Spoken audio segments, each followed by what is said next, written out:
Dan opened his eyes and felt the water. Not all around him, under his feet. Cold and salty. He was standing. That was the first thing he realized. He was standing in the middle of the ocean on something solid. His brain refused to process the scene. The horizon stretched in every direction. No shore, no clouds, just water and 3 moons in the sky. 3 pale disks hung where there used to be 1 moon. Before. He couldn't even remember what before meant. The last thing left in his memory was the cold in his lungs and the snap of the seatbelt. The bridge, the bay, the car sinking beneath the water, and then nothing. And here he was, standing, barefoot, wet, on a piece of wood in the middle of infinity. Dan looked down. A pine plank, 1 meter by 2, slightly wider than his shoulders. No railing, no oars, no ropes, just a plank on the water. He crouched down and nearly fell. The plank rocked but didn't tip over. It held him steady, too steady for a piece of wood that size. 10 miles to the north, a white cruise ship was sailing by. Lights were glowing on every deck. Snippets of music drifted across the water. Someone had gotten a floating palace. 5 miles to the east, a destroyer was turning. Gray hull, gun turrets. Someone had gotten military might. And he had gotten a plank.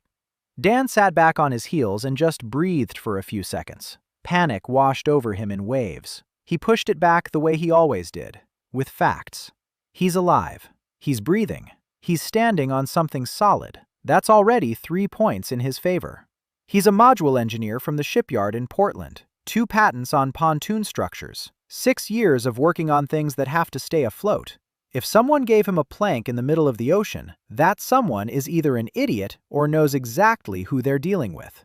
Dan ran his hand over the wood, slowly, from the edge to the center, and he froze. The board responded, not with a sound, not with a vibration, with a sensation.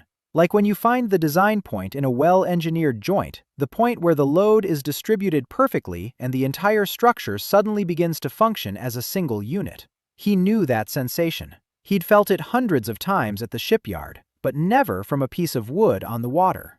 A piece of a broken crate floated by, wet plywood. 2 nails sticking out of the edge. Dan leaned over and caught it. A craftsman's reflex. Not a plan, not a calculation, just his hand reaching for the material, as it always does. He pressed the fragment against the edge of the board. The wood sucked it in. Silently, effortlessly, like a sponge soaking up water. The board grew 10 centimeters longer. Dan froze with his arm outstretched. He looked at the spot where the edge had ended a second ago. Now the edge was farther away. The plywood was gone. So were the nails. The board looked as if it had always been that long. He tore his gaze away from the wood and looked at the receding liner. The lights were getting smaller. The music was fading. Someone out there was drinking champagne on the upper deck, and he was sitting on a plank that had just devoured a chunk of the crate and grown. And for the first time in those crazy minutes, Dan smiled. They hadn't given him a splinter. They'd given him a construction set. And a construction set in the hands of an engineer is a whole different story. He spent the next hour waist-deep in the water. He swam around the board within a 20-meter radius and collected everything he could find. There was plenty of trash in the ocean. He was certainly not the only one who had washed up here. Plastic bottles, 3 of them, a piece of styrofoam, a scrap of rope, a seagull's carcass. The dead bird bobbed on the waves. Its feathers were matted together. A wing jutted out at an odd angle. Dan picked it up, too. Every material is a resource. Every resource is an opportunity. He returned to the board and began working. The bottles went first. He pressed one against the surface. The board didn't take it. He pressed harder. Nothing. Dan frowned. He tried a different approach. He placed the bottle nearby and visualized what he needed. Not the bottle, a function, a desalination device. He remembered an article about biofiltration. A membrane made from a seabird's crop is capable of letting water through and trapping salt. He cut open the seagull with his fingernails. He removed the crop, a thin membrane, almost transparent. He stretched the membrane over the neck of the cut-off bottle. He cut the other end of the second bottle. He joined the 2 pieces together. The result was a primitive filter. He pressed the whole thing against the board. The wood accepted it. It drew in the plastic and organic matter and restructured them. Where a second ago there had been a bottle with a film, now a small funnel with a membrane inside protruded from the plank. Dan scooped up some seawater and poured it on top. He waited. Water began to drip from below. He caught a drop on his tongue. Fresh, slightly salty, but drinkable. He laughed, all alone, in the middle of the ocean, on a board that had grown slightly larger and could now produce drinking water. He took off his shirt without a second thought. It would be cold at night, but without a sail, he wouldn't get anywhere. A seagull's wing bone became the mast, flimsy and short, but sufficient. The fabric was stretched between the bone and a scrap of rope. The sail turned out to be the size of a pillowcase. Ridiculous, but the wind caught it. The board began to move, slowly, barely noticeably, but it moved. Dan decided to do one more thing before dark. He lay on his stomach and examined the board from below. A flat bottom. Any side wave would flip him over. He needed a keel, a stabilizer. He closed his eyes and concentrated. The board was 1 meter by 2. If he split it lengthwise, he'd lose surface area. But the board was growing. It wasn't 1 meter by 2 anymore. It was bigger. Dan ran his hand down the center, slowly, with pressure, imagining a longitudinal line, imagining how the bottom stretches downward, how the edge takes shape. The wood obeyed, not right away, with resistance, but it obeyed. A fin grew out from beneath the board, 30 centimeters, narrow and smooth. A keel. Dan rolled onto his back and looked up at the sky. 3 moons had risen higher. Their light fell on the water in silver streaks. He was lying on a 3 by 2 meter raft with a desalinator, a sail, and a keel. 6 hours ago, he'd had a plank. Now he had a vessel. Small and pitiful, but a vessel. Night fell quickly. The temperature dropped. Without a shirt, the cold crept under his skin. Dan curled up on the raft and hugged his knees. His teeth were chattering. The plank beneath him was warm. He didn't notice it right away, but the wood gave off heat. Not much, like a warm bathroom floor. Enough to keep him from freezing to death. He ran his hand over the surface again. Thank you. He didn't know who he was talking to. The plank, the ocean, himself. The morning began with him nearly being killed. The sound of the motor woke him up a second before the wake from the other boat nearly capsized the raft. The motorboat passed 10 meters away. 2 people on board, a man and a woman. The man was holding a boat hook. The woman was shouting something in a language Dan didn't understand. They didn't stop. They didn't even look in his direction. They just sped past at full speed. They were running away from something, or toward something. Dan watched them go and sat down. The world is alive. There are people, and they're already in a hurry. So there must be something here to hurry for and something to run from. He took a sip of water from the desalinator. 2 sips. The filter wouldn't let him have any more yet. He caught a small fish with his hands that had swum up to the raft out of curiosity. He didn't eat it raw. He placed it on the plank. The plank wouldn't take it. It doesn't take live ones. He remembered that. By noon, the wind had picked up. The sail made from his shirt billowed out. The raft moved faster. Dan steered with the keel and his own weight. When the raft shifted to the left, he turned it to the right. Primitive. But it worked. Something dark appeared on the horizon. Not a ship, not an island. A field of debris. Wood, metal, plastic. Pieces of something large that had recently been whole. Maybe a ship. Maybe a building that had been washed off some roof. Dan steered the raft toward it. It took 2 hours, but when he got there, he realized he'd struck gold. Wooden beams, plywood panels, sheets of tin, a coil of wire, plastic containers, and amid it all, one object that took his breath away. A small outboard motor, a 2-stroke, out of fuel, no propeller, but with the entire cylinder block intact. Dan pulled it out of the water with both hands, heavy, wet. Rust had already set in on the casing, but inside was engineering genius. Pistons, connecting rods, crankshaft, ignition system. He knew how it worked, every part, every assembly. He pressed the engine against the plank. The wood pulled it in, slowly, absorbing the metal into itself, remaking it, reimagining it. A minute later, a protrusion appeared at the stern of the raft. Not an engine, something else. A mechanism without fuel cannot become an engine, but it had become something. Dan looked closer. A water jet. The plank had grasped the principle. Piston motion converted into water thrust, without fuel, without electricity, powered by hand. He pushed. A jet of water shot from the stern. The raft jerked forward. Dan pushed again, and again. Each push provided a jolt of forward motion. Slowly, with effort, but it was movement, controlled movement. He spent the rest of the day in the field of debris, beams, sheets of metal, tin, wire, containers. Everything went into the raft. The raft grew.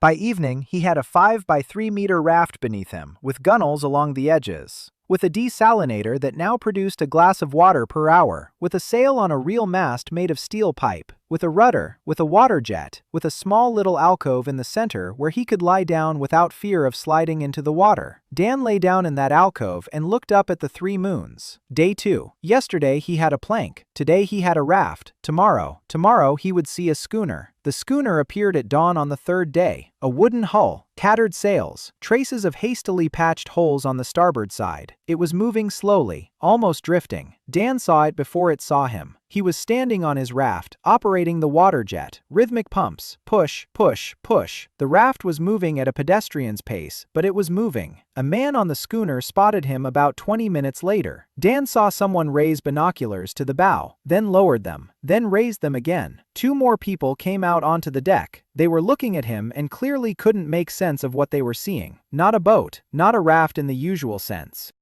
A strange contraption with a pipe for a mast and tin sides. And a person on it.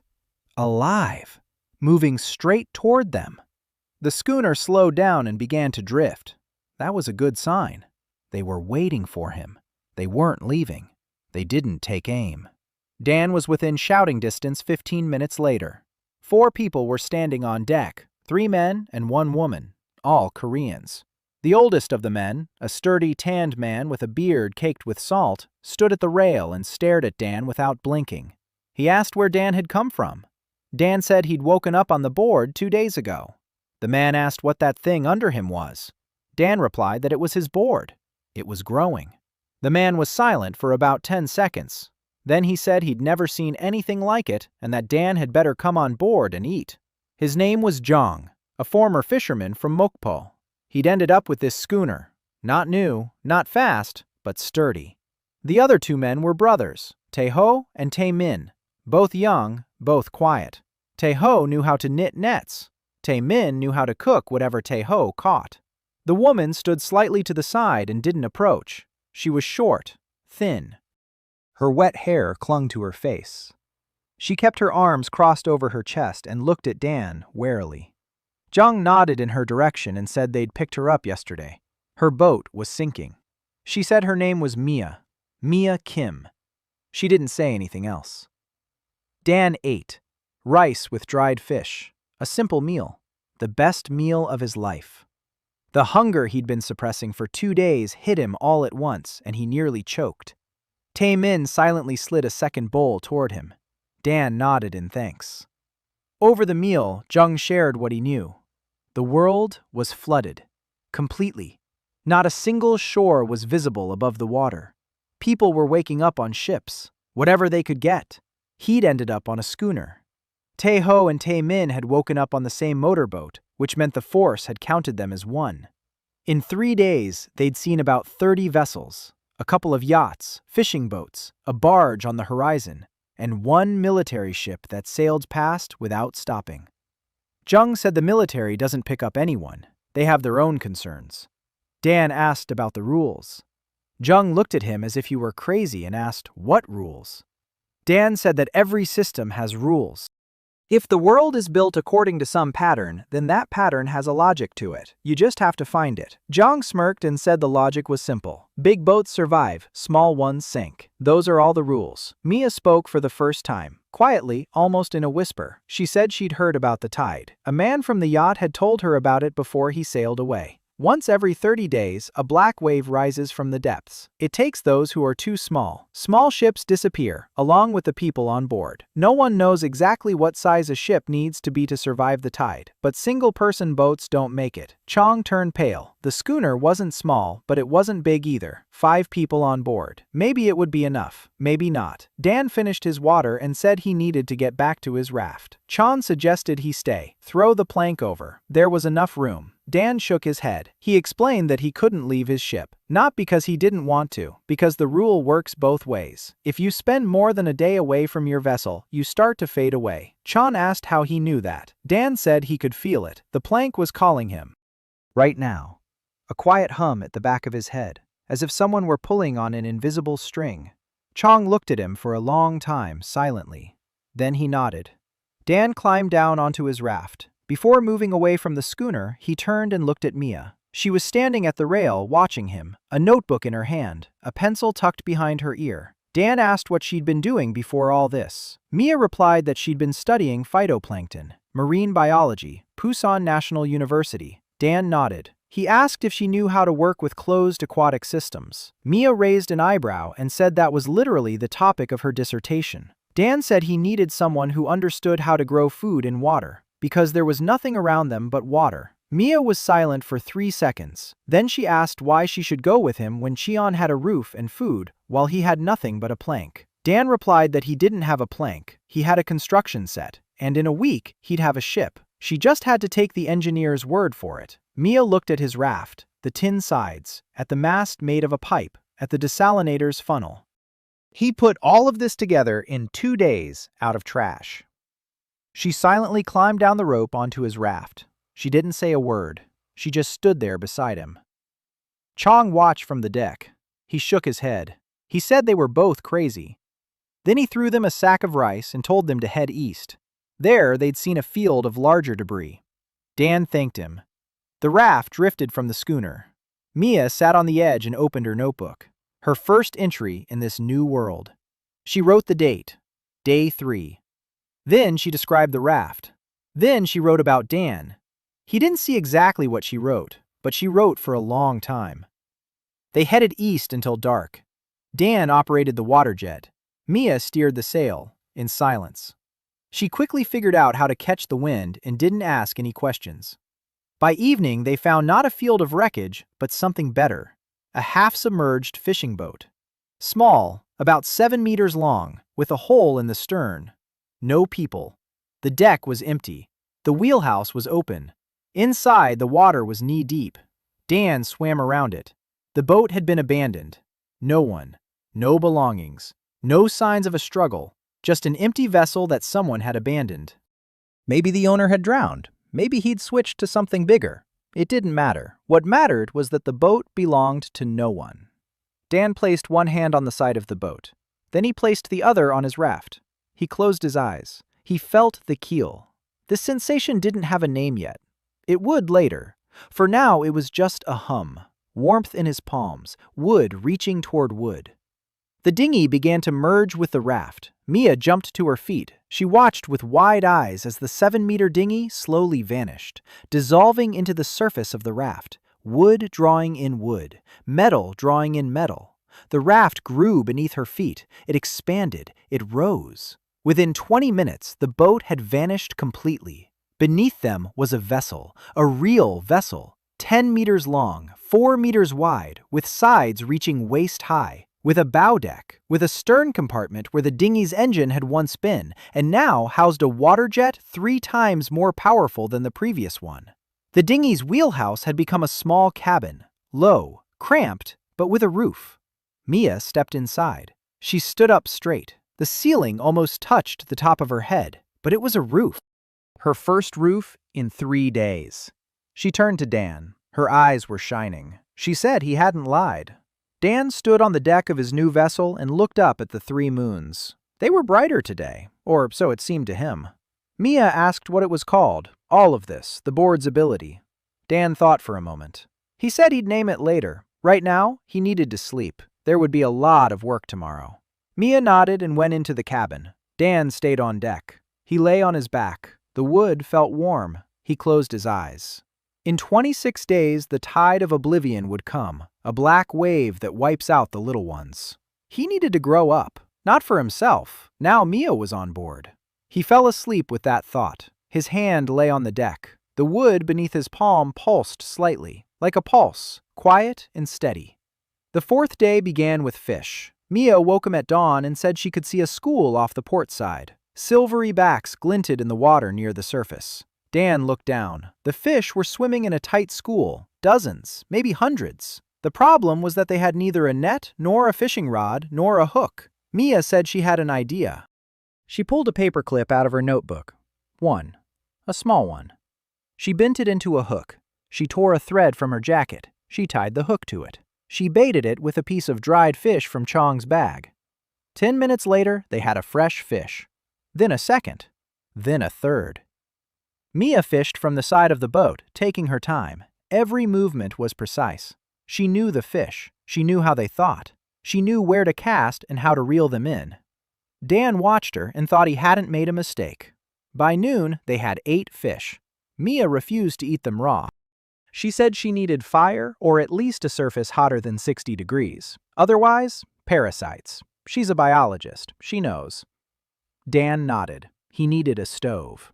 He stood on the deck and thought.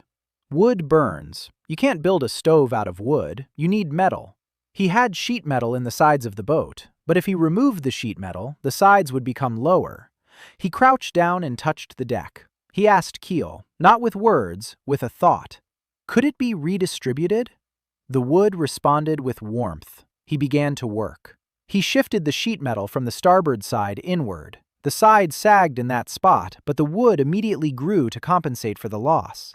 The sheet metal gathered in the center of the deck. Dan began to shape it with his hands. No, not with his hands, through the keel. He visualized the shape, a box, open at the top, with holes on the sides for draft, and a grate inside. The metal obeyed, though not instantly. It was hard. There was resistance. Shaping it was harder than absorbing it. But an hour later, a brazier stood on the deck. Rough, a bit crooked, but functional. Fuel. He needed fuel. Dan looked around. Water, water, water. He looked down. Seaweed was floating beneath the keel of his boat. Long, brown strands. He pulled out a bunch. Wet. Useless. He spread them out on the deck. The sun was hot. After 2 hours, the seaweed had dried out. Not completely, but enough. He twisted them into a tight bundle and placed them in the brazier. He had nothing to light it with. Dan sat down and stared at the brazier. Mia approached and silently handed him something. A lens. A glass one. From the binoculars on the barge. She'd found it that morning in a crack between the cabin planks. She hadn't said anything. She'd been waiting for the right moment. Dan took the lens. He focused a ray of sunlight on the seaweed. A minute.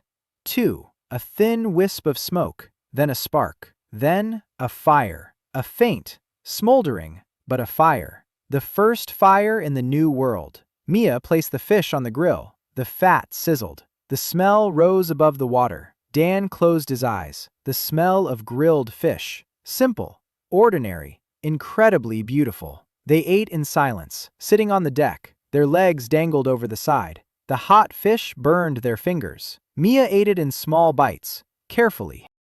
Then she looked at Dan and said it was the best fish she'd ever eaten in her life. Dan replied that they didn't even have salt. Mia said there was a whole ocean of salt all around them. That evening, they came across a second drifting vessel. Not a rowboat, a motorboat, a pleasure craft, about 5 meters long, with a broken engine. There was writing on the side that Dan couldn't make out in the dark. He steered the boat closer. He turned on the water jet at low thrust. They pulled up side by side.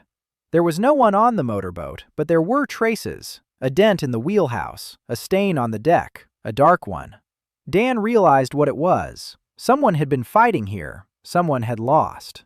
Mia was standing nearby and realized it too. She didn't say anything, she just turned away. Dan checked the boat. The engine was dead. The hull was intact. He found something useful in the wheelhouse. A first aid kit, 3 bottles of drinking water, a knife, a coil of rope, and a compass. He took everything and placed it on his deck. Then he placed his hand on the boat's hull. The keel began to give way. The boat started to melt, to dissolve. Fiberglass, plastic, aluminum frame. Steering mechanism.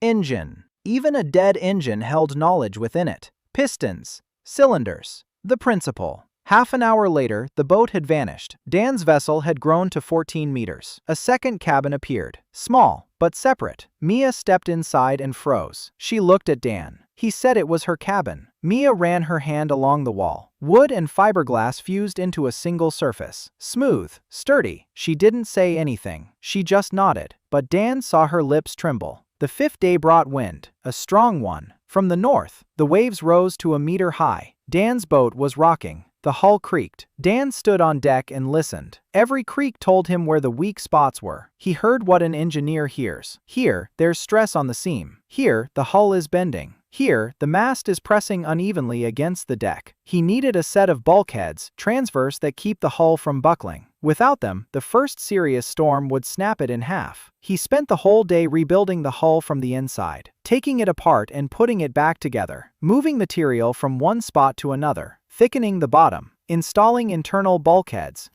He fashioned the frames from whatever materials he had on hand. Mia helped. She handed him things, she held things in place, she jotted down every term he uttered in her notebook. Structural materials, waterline, metacenter height, longitudinal framing. She didn't understand half of it, but she wrote everything down. By evening, the ship had stopped creaking. Waves crashed against the side. The hull held firm. It didn't bend, it didn't groan, it stood firm. Mia sat in her cabin and read her notes. Then she went out on deck and told Dan that he talked about the ship the way other people talk about their children. Dan replied that the ship was his child. Only this child could kill them if he made a mistake in his calculations. The sixth day. They found her at dawn, a tiny figure in a small boat. The boat was sinking, slowly. The bow had already gone underwater. The stern was tilted upward. The girl was sitting on the very edge of the stern. Her feet were in the water. Her arms were hanging down. She wasn't waving. She wasn't screaming. She was just sitting there. Dan turned the boat around and fired the water jet at full power. Mia stood at the bow. They reached her in 10 minutes. The girl raised her head. She looked at them. Her eyes were empty. Her face was sunburned. Her lips were chapped. Mia reached out her hand to her. The girl didn't move. Mia climbed over onto the sinking boat. She took her by the shoulders. The girl was light, almost weightless. Mia pulled her aboard. Dan gave her water. The girl drank greedily. She choked. She coughed. She drank again. Then she lay down on the deck and closed her eyes. She slept for 6 hours.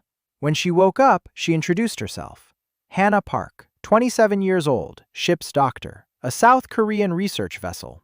She gave a brief account. She'd woken up on the medical boat. Half the equipment was still there. An operating table, instruments, lamps, an autoclave. Everything was there. No electricity. Nothing was working. She'd spent 3 days in the middle of the ocean on a boat full of useless medical equipment, watching her ship take on water through a hole in the hull that she couldn't patch. She was a doctor, not a carpenter. Dan asked about the ship.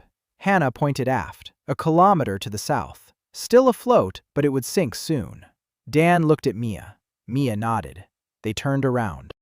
They found Hannah's boat 20 minutes later. It was sitting deep in the water. The deck was almost level with the water. Dan climbed aboard. He peered inside and froze. A stainless steel operating table, a shadowless lamp on a flexible arm, an autoclave, surgical instruments in airtight containers, an oxygen tank, an IV drip, surgical sutures, antiseptics, bandages. All of it was sinking, slowly going underwater. Dan clenched his teeth. He placed one hand on the side of the boat, the other on his own torso. The keel began to sink, slowly. The boat was bigger than a rowboat, heavier, more metal. It was sinking with difficulty. 20 minutes. 30. Dan stood knee-deep in water on the sinking deck, holding both hands in place. He didn't move. He didn't let go. The boat was being absorbed into his vessel piece by piece. Mia and Hannah stood on the deck and watched. Hannah didn't take her eyes off it. She saw her operating table disappear into someone else's tree. 40 minutes later, the motorboat vanished. Dan's ship had grown to 20 meters. 2 decks, not fully formed. The lower one was low, but it was there. And on it, Dan went downstairs and called for Hannah. She climbed down the ladder. She stopped. The operating table, a shadowless lamp, an autoclave, instruments. Everything was in its place. Not like on the motorboat. Better. The lamp was on. The autoclave was humming.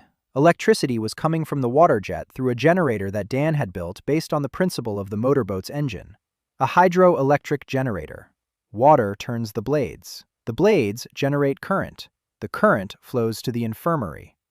He remembered that project from college, his junior year, an autonomous power supply for coastal stations. The professor gave him a B and said the project was unrealistic. Hannah stood in the center of the infirmary, motionless. Then she walked over to the table. She ran her fingers over the steel, clean, sterile, warm from the lamp. She turned and went upstairs. She stepped out onto the deck. She walked to the rail. She stood with her back to everyone. Her shoulders were trembling. Mia quietly touched Dan's hand and shook her head. "Don't go over there. Let her be." Hannah stood at the rail for 10 minutes. Then she turned around. Her eyes were red. Her face was calm.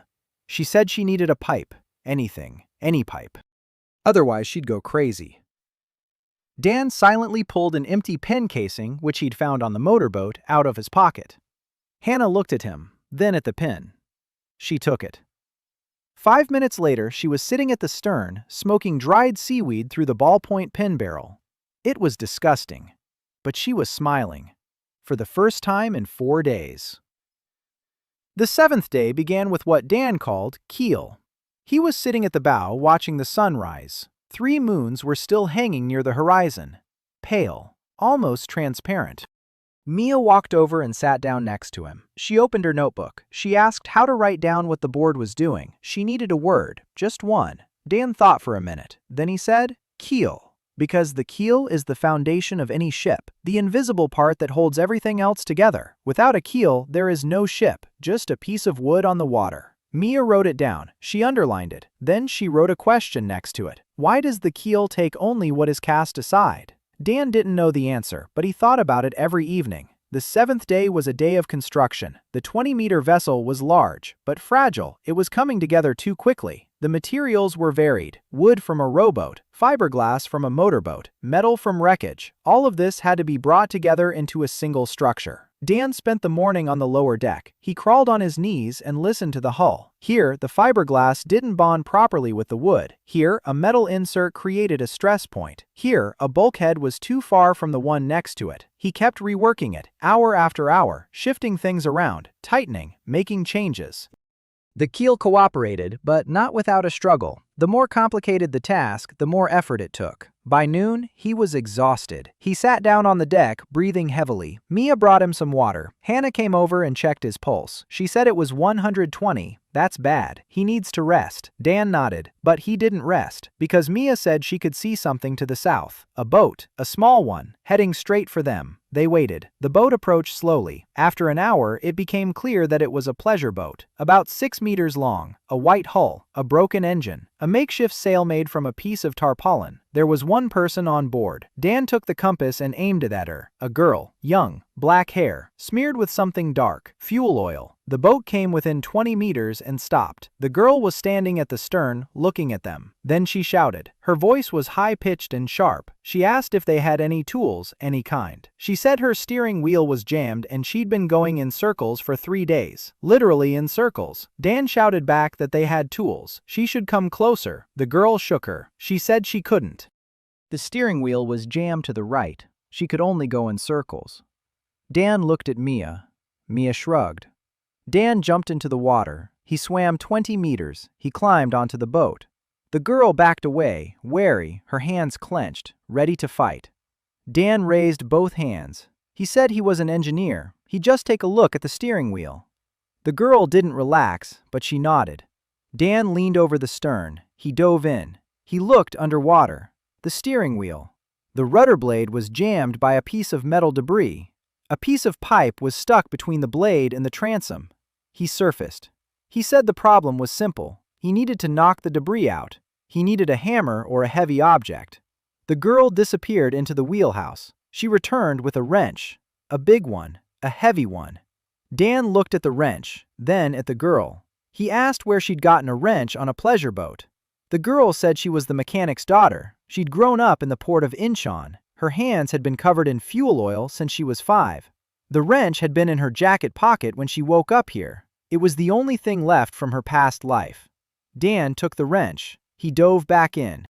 3 strikes. A piece of pipe flew out. The rudder blade returned to the neutral position. He surfaced. The girl was already standing at the helm. She turned it. The rudder responded. She turned it the other way. The rudder responded. She turned sharply to the left and then to the right. The boat obeyed. The girl screamed with joy, loudly, across the entire ocean. Then she turned to Dan and told him her name, Sora Moon, 19 years old. Then she fell silent. Then she asked what kind of ship he had. Dan said he'd explain if she came closer. Sora steered the motorboat up to the side of the ship. She saw Dan's vessel up close. She stopped. She ran her hand along the hull. Wood, metal, and fiberglass all in one hole. She asked who had built it. Dan said he had. Sora looked at him with an expression he would later learn to recognize, a mixture of distrust and hunger. Not hunger for food, for a purpose, for work, for her hands to be occupied with something real. She asked if he needed a mechanic. Dan said he needed a mechanic more than he needed air. Sora stepped over onto his boat. Her boat remained moored nearby. Dan didn't absorb it. Not now. Sora had to give it up herself. When she was ready, that was important. He already understood that. The keel only takes what is given voluntarily.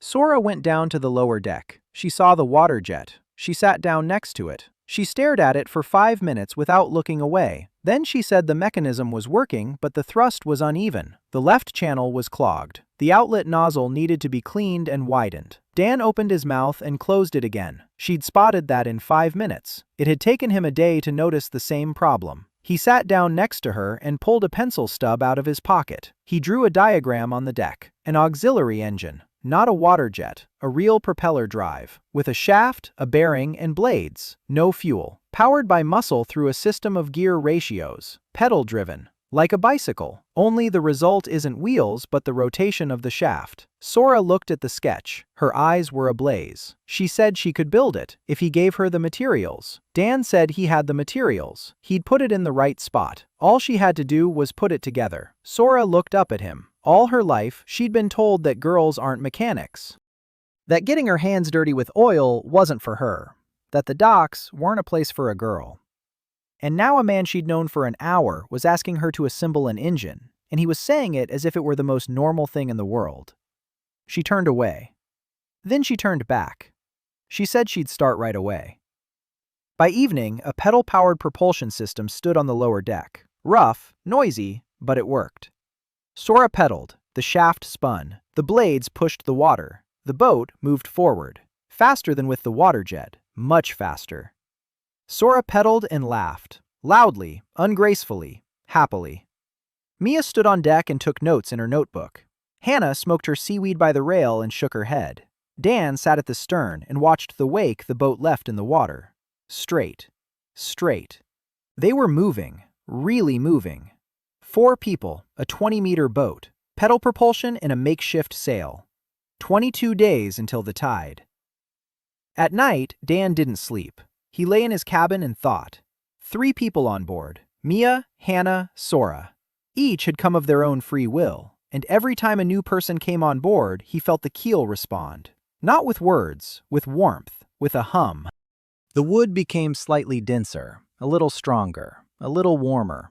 It wasn't a coincidence. People strengthened the keel. Volunteers, those who came of their own accord, those he hadn't forced. Dan lay in the darkness and counted. He needed 5 people on board by the tide, at least. A schooner with a crew of 5. That was his chance.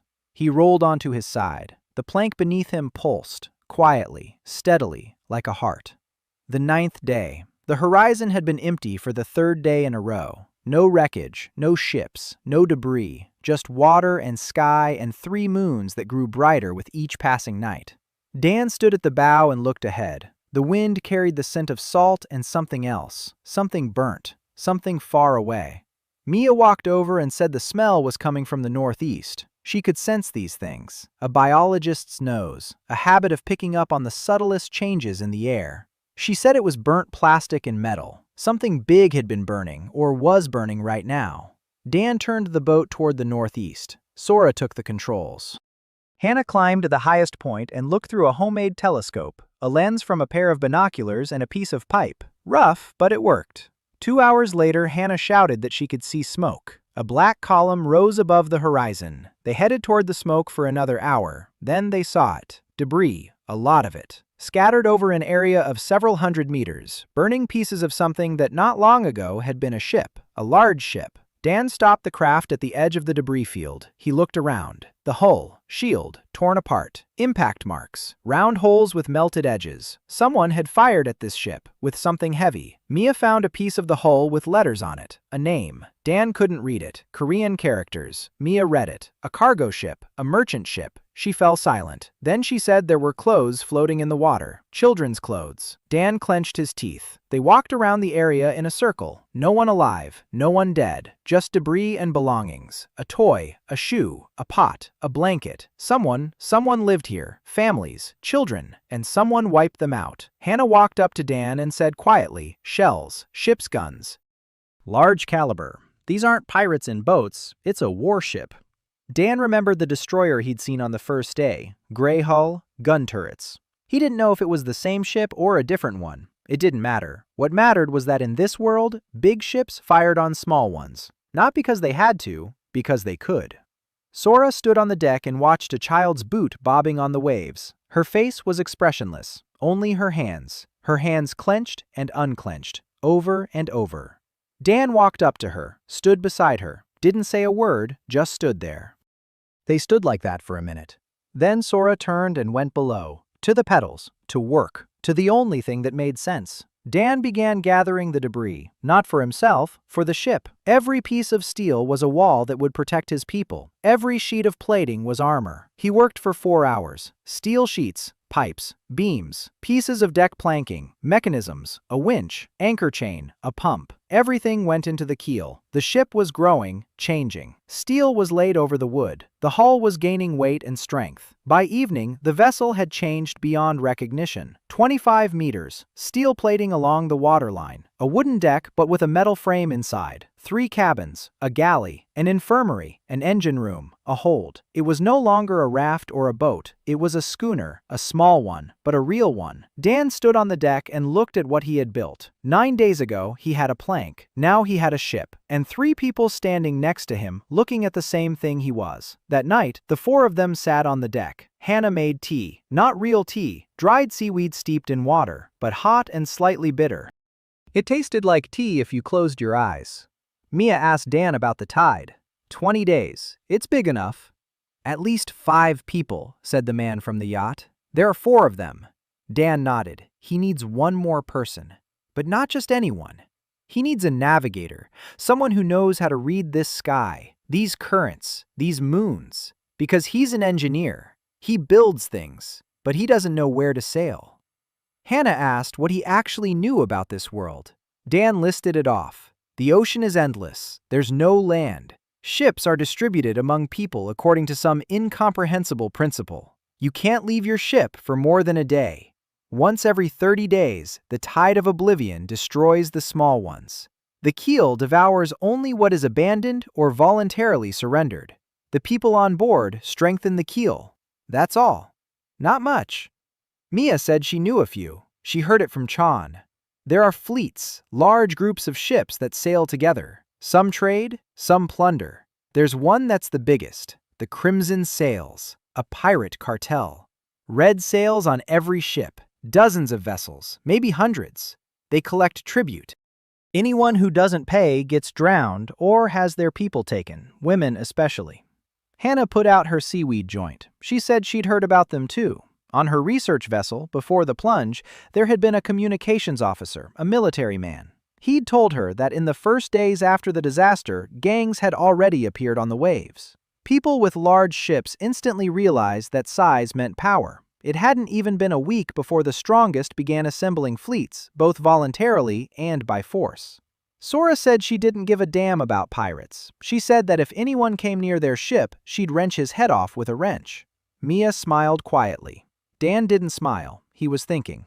20 days. He needed a navigator. He needed to grow. He needed to figure out where to go and how to find other survivors, lonely ones, in small boats, those he could be saved, those who could join them. Not so that he could become stronger, so that they could survive.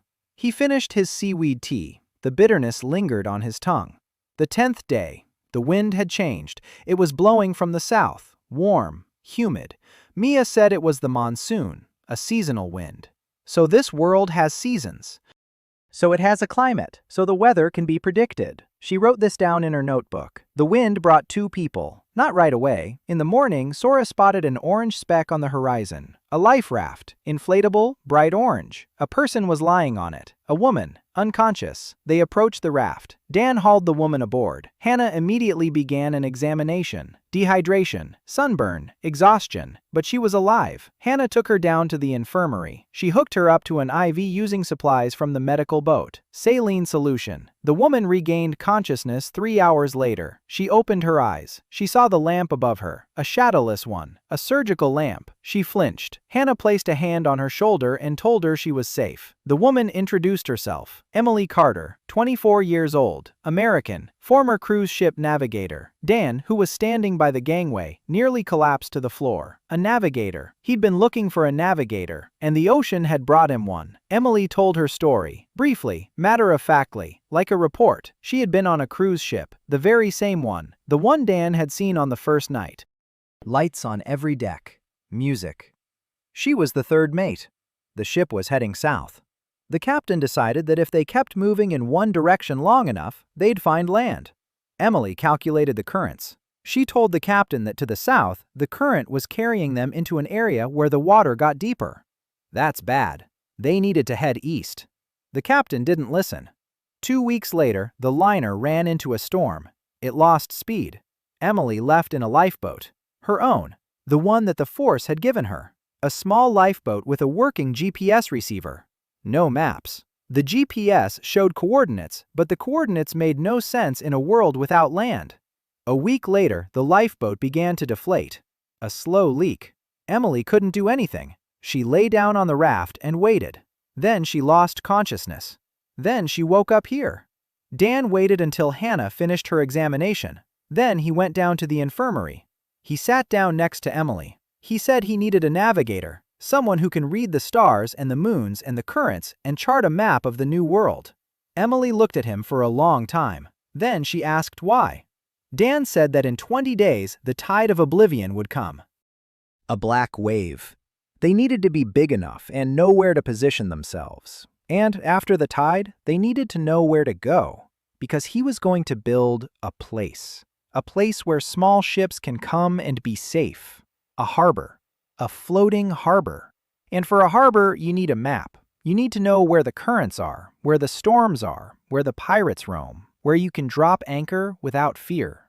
Emily listened without interrupting. Then she said she didn't have any maps, just a GPS without a reference point. The sextant is broken. She has a compass, but what good is a compass if there are no shores? Dan stood up. He walked out of the infirmary. He went up on deck. He opened the toolbox. He took out a piece of brass he'd picked up in the field of wreckage 2 days ago. He returned to Emily. He placed the brass on her lap. He said he'd make her a sextant, a real one, from this piece. She just needed to tell him the dimensions, the angles, what the radius of the arc should be. She'll tell him. He'll build it. Emily took the brass. She turned it over in her hands. She looked at Dan, then at the brass, then back at Dan. Her lips trembled. She turned away toward the wall. Her shoulders shook. Quietly. Almost imperceptibly. Hannah walked out of the infirmary and closed the door behind her. She looked at Dan. She said he'd done it again. Dan asked what exactly. Hannah said he'd found something in a person that person had already buried and dug it up. Dan didn't answer. He didn't know what to say. By evening, Emily went up on deck, staggering, pale, but on her feet. She stood at the rail and looked up at the sky. 3 moons were rising above the horizon. She stared at them for 10 minutes, without looking away. Then she turned to Dan. She said that the moons were moving in different orbits, different periods. If she measured their positions every 6 hours over the course of a week, she'd be able to calculate a pattern.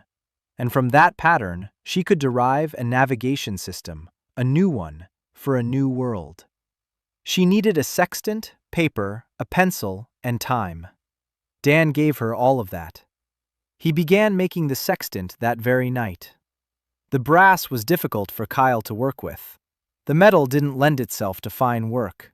But Dan took his time. Every degree of the arc, every notch. He worked by moonlight until dawn. By morning, he had a rough but functional sextant. Not pretty, not precise, but good enough for the first measurements. He went up on deck. Emily was already standing there, waiting. He handed her the sextant. She took it with both hands, raised it to her eye, aimed it at the brightest of the 3 moons. Froze. Dan saw her face change. The tension faded. The fear faded. All that remained was what she did best, reading the sky. She lowered the sextant and looked at Dan. She said that the eastern moon was 17 degrees behind the western one. This wasn't a coincidence. They could use this. She would start taking notes. In a week, they'd have their navigation. Dan nodded. 5 people. Mia, Hannah, Sora, Emily, him.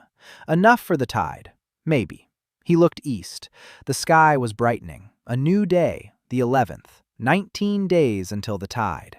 The schooner was heading east, steadily, steadfastly. 5 people on board. An engineer, a biologist, a doctor, a mechanic, a navigator. Everyone in their place. Everyone was needed. Dan stood at the bow and, for the first time in 11 days, thought that they might just make it. The 12th day. Emily hadn't slept for the 2nd night in a row. She sat on the upper deck with a sextant in one hand and a pencil in the other. Mia's notebook was half filled. Numbers, angles, tables. 3 moons were moving along 3 different orbits, and Emily was tracking every degree of their shift. She measured their positions every 2 hours. She wrote them down. She compared them. She crossed them out. She wrote them down again. Dan brought her water at dawn. She took it without looking. He asked if she had any results. Emily said that the western moon completes a full rotation in 26 hours. The middle one in 31. The eastern one in 44. 3 different periods, 3 different orbital planes. If you superimpose them, you get a grid, uneven, but readable. She can pinpoint any spot in the ocean relative to the positions of the 3 moons with an accuracy of 5 miles. Not perfect, but in a world without shores or lighthouses, it's like striking gold. Dan nodded. He asked if she could determine exactly where they were right now. Emily paused. Then she said they were about 1,000 miles southeast of where Dan had woken up. The current had been carrying them all this time, even when they thought they were standing still. The ocean was moving beneath them, slowly but steadily, toward the southeast. Dan asked what was to the southeast. Emily shrugged. She said she didn't know, but the current there was strong and steady, so there must be something there. Water always flows toward something. Dan remembered that. By noon, the wind had died down. Complete calm. The sails hung limp. Sora switched to pedaling. She pedaled smoothly and steadily. She could have kept it up for hours, a mechanic with the legs of a cyclist. Mia sat at the stern and lowered a homemade trawl into the water, made from a piece of net that Dan had pieced together from scraps. Not for fish, for plankton. She said that if there was Kia contains phytoplankton, then there's a foundation for the food chain. That means we can grow algae. That means we can build a closed-loop food system. The trawl came up full, a green mass. Mia spread it out on the deck and examined it in the light. Then she looked up and smiled. She said there were 3 species here, at least. One looks like chlorella. If she's right, it's a source of protein, clean, renewable, endless. She needed a container, a transparent one, with access to light, and a steady flow of seawater. Dan looked at Mia, at the green mass in her hands, at her notebook full of notes. She wasn't useless. She had never been useless. It was just that before, no one had been there to give her a container and tell her to get to work. He went down to the lower deck and began building. Plastic containers from the boat's supplies went into the keel. They came out as transparent panels, long, narrow, like aquariums. Dan built them into the hull at the waterline. Seawater flowed in through filtered openings. It flowed out the other side. Constant circulation. Light passed through the clear plastic. Mia filled the first container with plankton and seawater. She stood nearby and watched. The green plankton floated in the current, slowly swirling. Mia said that in 2 weeks, there would be enough biomass here to feed 10 people. If they added more containers, then 30. Dan built 4 more containers by evening. Mia filled each one. Aquaculture, a farm on board the ship. Food that grows on its own. Hannah watched the process from the infirmary. She came out. She looked at the containers. She said that if Mia could grow chlorella, she could use it as a base for nutrient solutions. Vitamins, minerals, everything a person needs. The 2 women looked at each other. Mia handed Hannah a notebook with the plankton's composition. Hannah read it. She nodded. She said it might work. They went down to lower deck together. Dan could hear their voices late into the night. Quiet. Businesslike. Two experts had found a common project. Day 13. The morning brought trouble. Sora emerged from the engine room with a grim expression, not from the fuel oil. From anger. She said the pedal drive was falling apart. The gears she'd assembled from scrap metal couldn't handle the load. The teeth were wearing down. The shaft was vibrating. In 2 days, the drive will stop working. Dan went down to take a look. Sora was right. The metal was soft, not hardened. Gears made from scrap weren't designed for continuous rotation. He needed steel, hardened steel. He stepped out onto the deck and looked toward the horizon. Nothing. No debris. No ships. Emily approached and said that, according to her calculations, a current runs 30 miles to the north, carrying debris from the west. If there was something large out there, the debris would be gathering in a band, like the Great Pacific Garbage Patch, only here. Dan looked at her. 30 miles on a pedal-powered boat that's falling apart, risky. But without steel, they'd have no propulsion, and without propulsion, they wouldn't escape the tide. He turned north. Sora pedaled carefully, slowly. She was being gentle on the gears. The sail caught a light breeze. They sailed all night. At dawn on the 14th day, Emily shouted from the mast that she could see a line. A dark strip on the water. Wide, long, stretching from west to east as far as the eye could see. A garbage current. Dan steered the boat to the edge. Debris floated thickly. Wood, plastic, metal, fabric, pieces of ships, pieces of buildings, pieces of the old world that the ocean had ground up and spat out. He began to gather, methodically, selectively. Not just anything. Steel. Only steel. Steel beams, steel sheets, steel pipes. He checked every piece, tapped on it, listened for the ring. Soft steel sounds dull. Hard steel rings out. He was looking for that ringing sound. He found it. A piece of rail. A railroad rail. 1.5 meters long. Dan didn't know where the rail had come from in the ocean. Maybe it had risen from the bottom. Maybe it had been carried in from a flooded port. It didn't matter. Railroad steel. Carbon steel. Hard. Exactly what he needed for the gears. He swallowed the rail. The keel took it with a heavy thud. The high-quality steel was hard to work with, but it took it. Dan directed the material downward into the engine room. Sora stood nearby, watching as new gears grew out of the deck, smooth with sharp teeth.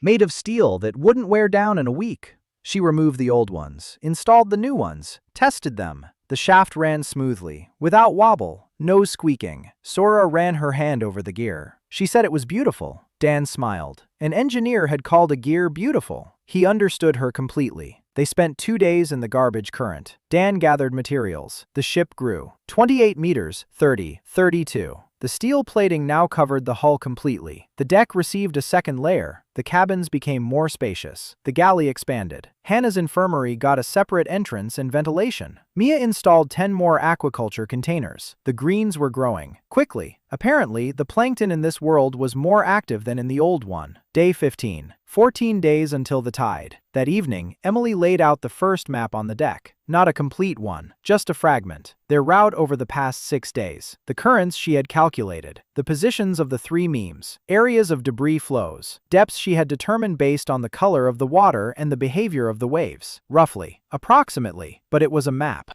The first map of the new world. Mia stood nearby and was taking photos with her notebook. That is, redrawing it. Hannah looked over her shoulder. Sora crouched down and traced her finger along the lines of the currents. Dan looked at the map and didn't see lines. He saw roads, paths, routes, places to land, places to avoid. Emily pointed to a spot in the southeast. She said 3 currents converged there. That meant debris was piling up. Ships, too. Because everything follows the current. If there was a cluster of people anywhere, it was most likely there. Dan looked at the spot, then at the crew. He said they were heading there. Day 16. They were heading southeast. The pedal drive was running smoothly. The new gears were holding up under the load. Sora pedaled and sang, off tune, loudly, a Korean song Dan didn't know. Mia sang along quietly from her cabin. They didn't realize they were doing it. Dan did. He stood at the helm and listened. Two voices, one loud and off-key, the other quiet and clear. Together, they sounded like something alive, like home. By noon, sails appeared on the horizon. Lots of them. Dan counted 7. No, 9. The ships were sailing in formation. 2 large ones in front, the rest behind. A wedge, a military formation. Emily climbed the mast with her spyglass. She looked for a long time. Then she climbed down. Her face was pale. She said 2 words, "Crimson sails." Red cloth on the masts. Every ship, 9 of them. The 2 in front are former dry cargo ships, converted, with guns on the decks. The rest are smaller, but all are armed. The fleet was heading west, past them, for now, past them. Dan ordered silence. Sora stopped turning the wheel. The sail was lowered. The ship drifted, quiet, low-slung, steel-colored, almost invisible against the gray sea. The 9 ships passed 5 miles to the north. They didn't turn. They didn't notice. Or they did notice, but didn't think it was important. A small schooner, not worth a shell. Dan stood on deck and counted the guns on the nearest dry cargo ship. 8. No, 10. 10 barrels on a single ship. The Scarlet ones didn't have a single gun when they started out. They took them from others, just like everything else. Sora stood beside him. Her hands were clenching and unclenching again. She asked quietly, "What will we do when the Scarlet ones come for us? Not if, when." Because if word about Keel gets out, they'll come, without a doubt. Dan didn't answer right away. He watched the sails receding into the distance, red against the gray sky. Then he said that when they came, he'd be ready. Not for battle, for something else. Sora asked what kind of battle. Dan said he didn't know yet, but he would find out. He always finds a solution. It's just that sometimes it doesn't come right away. That night, he didn't sleep. He lay in his cabin and thought. 9 ships, 10 cannons on each, hundreds of people. And he had a pedal-powered schooner. 5 people, not a single weapon. He rolled onto his back. He looked up at the ceiling. Wood and steel. His ship. His creation. He didn't need weapons. He needed to think. To think like an engineer. Every problem is a challenge. Every challenge has a solution. He closed his eyes. The deck beneath him pulsed. Heat rose up through his back. Keel knew he wasn't asleep. Keel waited alongside him. The 17th day. The point where the currents converged turned out not to be a point. It was a circle 5 miles in diameter. The water swirled slowly, almost imperceptibly. But debris was piling up at the edges like foam in a whirlpool. And not just debris. Dan counted 11 ships, different kinds. Fishing boats, motorboats, 1 sailing yacht. All small. All were at anchor or drifting next to one another. Not together, next to one another. Each on its own, but close enough to see its neighbor. Not a single one came within 200 meters of another. Dan understood why when he saw the first boat up close. A woman with a child. A small motorboat without a motor. The woman was sitting at the stern, holding the child with both hands. When Dan's schooner got within 100 meters, the woman jumped up and grabbed a boat hook, her only weapon. She held it out in front of her and shouted for them not to come any closer. Dan stopped the boat. He raised both hands. He shouted that they weren't pirates, that they had fresh water and food, that there was a doctor on board. The woman didn't lower the boat hook. The child was crying, a thin, hoarse cry, like a kitten's. Hannah stepped out onto the deck. She looked at the child, then at Dan. She said quietly that the child was dehydrated. You could tell by the crying. 1 more day and it would be too late. Dan nodded. He took a bottle of fresh water. He tied it to a piece of rope. He threw it toward the boat. The bottle fell into the water 3 meters from the side. The woman looked at it, at Dan, at the bottle. Then she slowly lowered the boat hook, pulled in the rope, took the bottle, opened it, gave it to the child. The child drank, choked, and drank again. The woman didn't drink herself. She watched the child drink. Dan waited. Then he asked if he could come closer. The woman nodded. The schooner docked side by side. Hannah stepped onto the boat. She examined the child. A boy, about a year old. Dehydrated. A rash. But he'll survive. She gave the woman instructions. Water every hour, in small portions, not too much at once. The woman listened and nodded. Her hands were shaking. Dan asked how long she'd been there. The woman said 9 days. She'd woken up on this boat with the child. There was no motor. There were no oars. The current had carried them here. She'd seen other boats, but no one came near. Everyone was afraid. 2 days ago, a large ship passed by. Gray, armed. It took 3 people from the boat. By force. The boat was left empty. It drifted. Then it drifted off to the side. Dan exchanged a glance with Emily. A gray ship with weapons. Maybe the military. Maybe the scarlet ones on a captured vessel. It didn't matter. The result is the same. They're taking the small ones by force.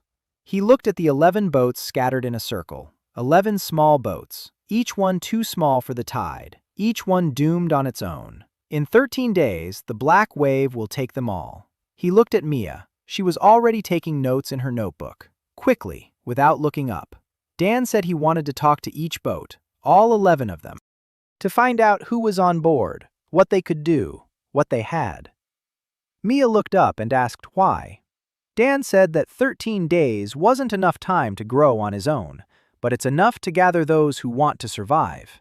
He doesn't need to take over their boats. He needs to moor them alongside his own, to turn the 11 small vessels into one large one. Not a single ship, a fleet, a floating village. Mia looked at him for 3 seconds. Then she started a new page in her notebook. She wrote a single word at the top. Port. All day long, Dan went from boat to boat. On his schooner, he approached them, introduced himself, offered water, food, medical care. Not everyone responded. 3 turned away and sailed off as soon as they saw him. They were afraid. They had every right to be. 8 remained. 8 boats, 23 people. Old people, women with children, 2 teenagers on a fishing skiff, a family of 4 on a sailboat with a torn sail, a lone man on a catamaran with a single float. All of them hungry. All of them terrified. All of them waiting for something. The tide. Death. A miracle. Dan gathered them on the deck of his schooner by evening. 23 people. The deck was cramped. People were crouching, on crates, on the hatch cover. Julia. No, Julia wasn't there yet. Mia was handing out water. Hannah was checking on those who were feeling sick. Sora was standing by the gangway with her wrench, just in case. Emily was on the bridge, watching the horizon. Dan stood before them. 23 pairs of eyes, tired, hungry, distrustful. He wasn't good at giving speeches. He was an engineer. He knew how to draw blueprints and do calculations, but right now, he needed words. He spoke simply. In 13 days, the tide of oblivion would come, a black wave. It will take everyone who is too small. Every boat here is too small. His schooner, too. No one will survive on their own. But if they tie their boats together, if they moor alongside his ship, if they become one, then they'll have mass, they'll have size, they'll have a chance. He isn't asking them to give up their ships. He isn't asking them to submit. He's only asking them to tie up alongside him, to stand together, to help one another. After the tide, everyone is free to leave. Silence, a long one. The man from the catamaran spoke first. He asked what guarantees there were. Dan replied that there were no guarantees. There's a calculation. If the mass of the tied-up vessels exceeds a certain threshold, the tide won't touch them. He doesn't know what that threshold is, but the more, the better. A woman with a child asked, "What if it doesn't work?" Dan paused. Then he said that if it doesn't work, they'll drown together rather than one by one, and that's still better. No one laughed, but a few people nodded. Mia was writing down names in her notebook. Boats, what's on board, who can do what. The 18th day. Work began at dawn. Dan had worked out a mooring plan overnight. He drew it on the deck with charcoal. The schooner in the center, the boats moored to the sides, not just with ropes, securely, with steel cables. Wooden bridges between the decks, a common framework, so the waves wouldn't tear the mooring apart. He assigned tasks. The men pulled the cables. The women tied knots. The teenagers from the rowboat turned out to be nimble and quick. They climbed the masts like monkeys. Sora oversaw the mechanical work, fasteners, bolts, braces. She yelled at people who were doing it wrong, loudly and without hesitation.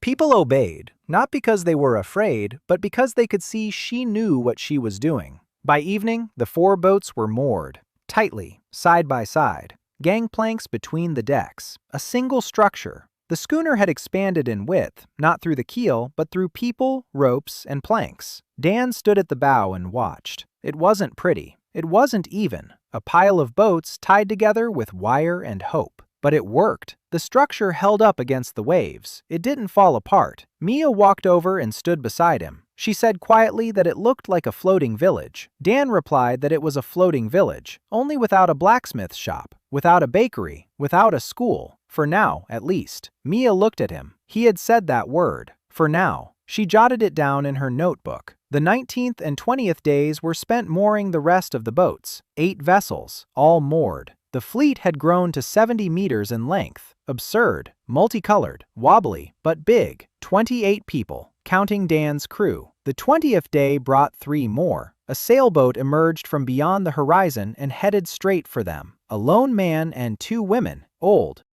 exhausted. They spotted the fleet and headed toward it as if it were a lighthouse. They moored without asking any questions. 31 people. Dan stood on the bridge and counted. 9 days until the tide.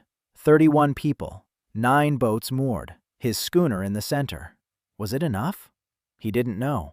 No one knew. But he kept building. The 21st day. The cluster of boats was drifting southeast. Slowly. The current was carrying them along. The pedal drive couldn't move such a mass. It could only correct the direction. Sora pedaled and cursed. She said it was like pushing a mountain with a bicycle. Dan worked on the structure, not from the outside, but from the inside. The gangplanks between the boats creaked. The cables strained against the waves. The convoy threatened to fall apart at the first storm. He needed to turn this pile of boats into a single hull, without absorbing them. You can't take other people's vessels. The keel won't allow it. But you can strengthen the connections between them. He spent the day in the water, diving under the cluster, inspecting the hulls, looking for spots where the boats could be joined more securely. Mia belayed him from above. She held the rope. Every time he dived, she counted the seconds. If she held it for more than a minute, Dan would surface, snort, and say, "Just 30 more seconds." Mia would shake her head and not let go of the rope. By evening, he'd found a solution. Crossbeams, steel ones, running under the bottoms of the boats and connecting them into a single frame. Like bulkheads, only horizontal. He called them stringers. Mia wrote it down. They didn't have enough steel. Dan looked at the garbage current flowing a mile to the north. There was material there, but going after it meant leaving the group, to leave 31 people unprotected. Emily suggested a solution. She would take a 4-person family sailboat. The boat was fast. It would reach the garbage current in 2 hours. It would pick up the steel. It would return.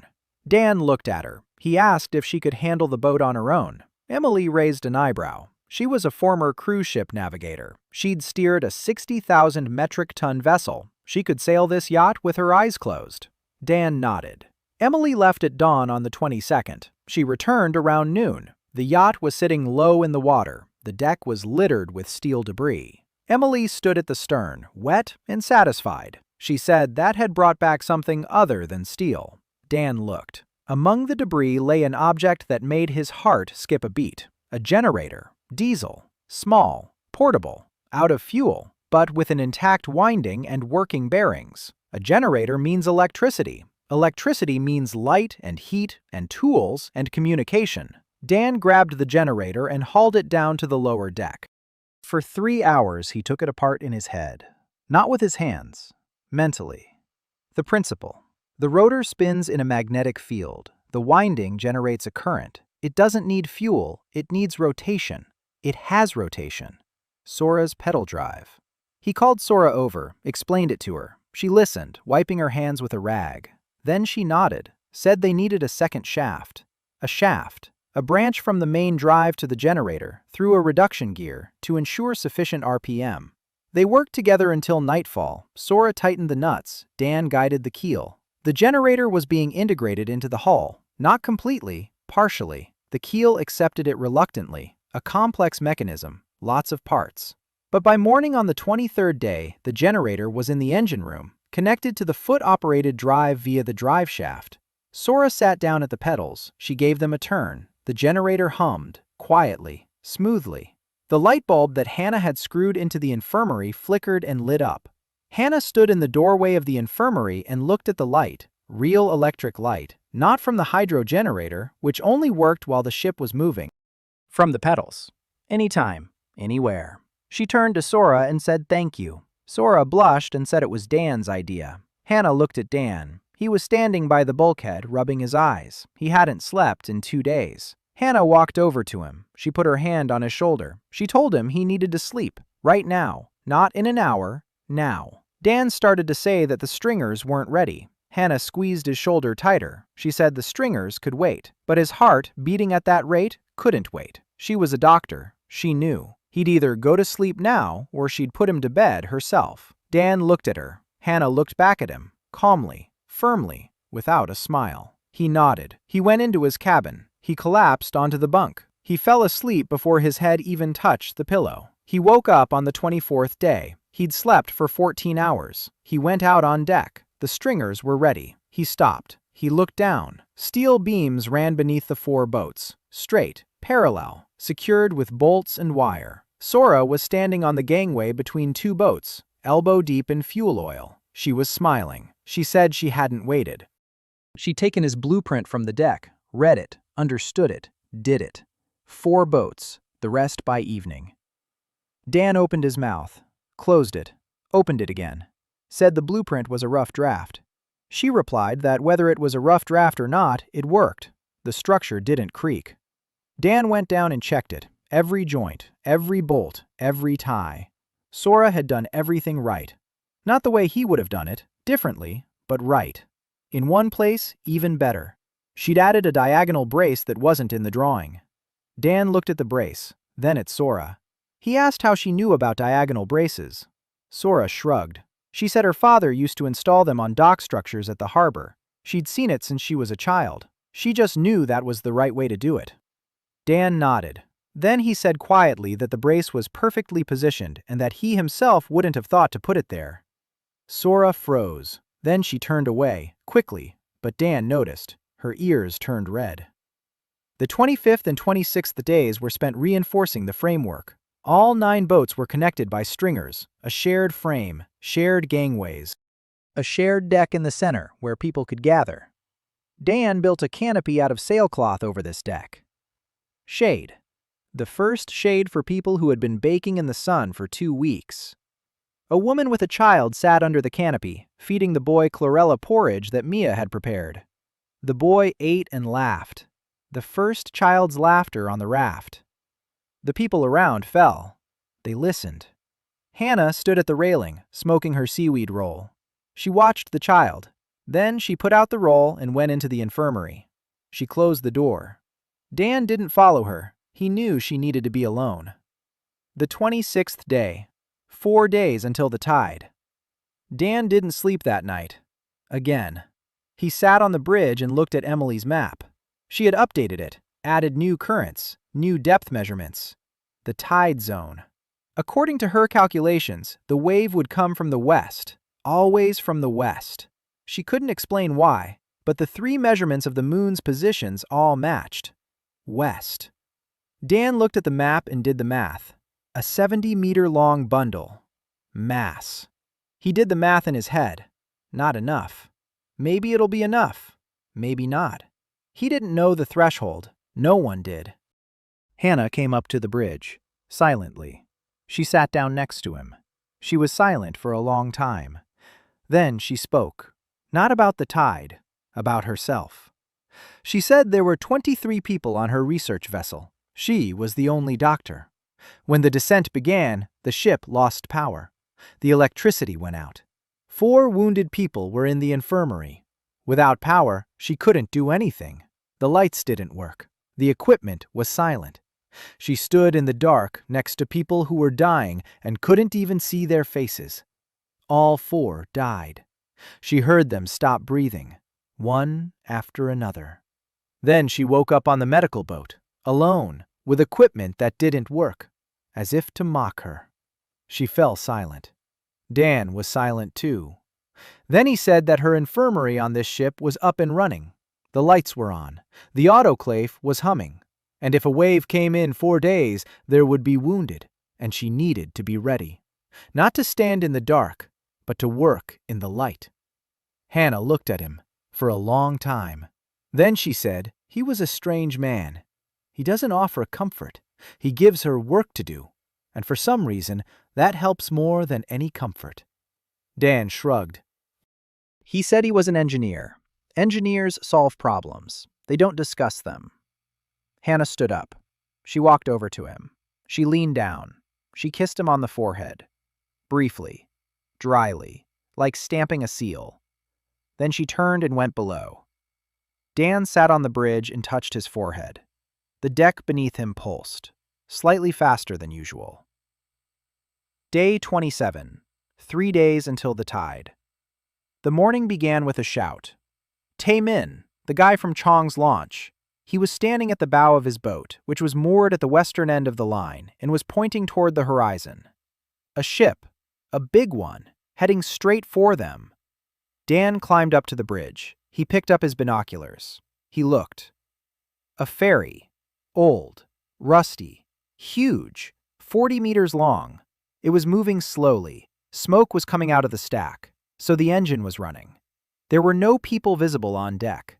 Not a single one. The ferry was heading toward them and didn't respond to their shouts. Dan ordered everyone to move away from the western end of the raft. The people made their way to the eastern side. Quickly. Silently. They'd learned to do that over the past few days.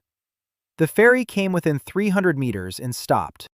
It came to a standstill, rocking gently on the waves. The smoke from the stack was thinning. The engine cut out. Silence. Dan waited 10 minutes. Nothing happened. The ferry stood still, empty, or so it seemed. He grabbed a rope and a knife and jumped into the water. Mia shouted after him. He didn't turn around. He swam 300 meters. He climbed onto the ferry using the anchor chain. The deck, empty, huge, rusty, signs of life. A brick fire pit in the center of the deck. A boiler, rags, blankets, footprints, lots of footprints. People had lived here, dozens, maybe more. But now, no one was there. Dan walked across the deck. He went below deck. The engine room. A diesel engine. A big one. Still warm. Fuel at 0. The last few drops in the tank. The ferry had been running on its last few liters and came to a stop when it ran out. He went back up. He walked toward the bow. The wheelhouse. Open. Inside. Dan froze in the doorway. A woman was lying on the floor. A large woman, with an anchor tattoo on her forearm. Unconscious. Dan knelt down beside her. A pulse. There was one. Weak, but there. He lifted her head. A scrape on her temple. Dried blood. Someone had hit her. Or she'd fallen. He dragged her out onto the deck. He waved his arms. Hannah saw him. 20 minutes later, Hannah was on the ferry. She examined the woman.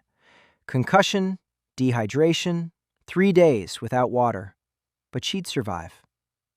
They carried her onto the schooner. Hannah hooked her up to an IV.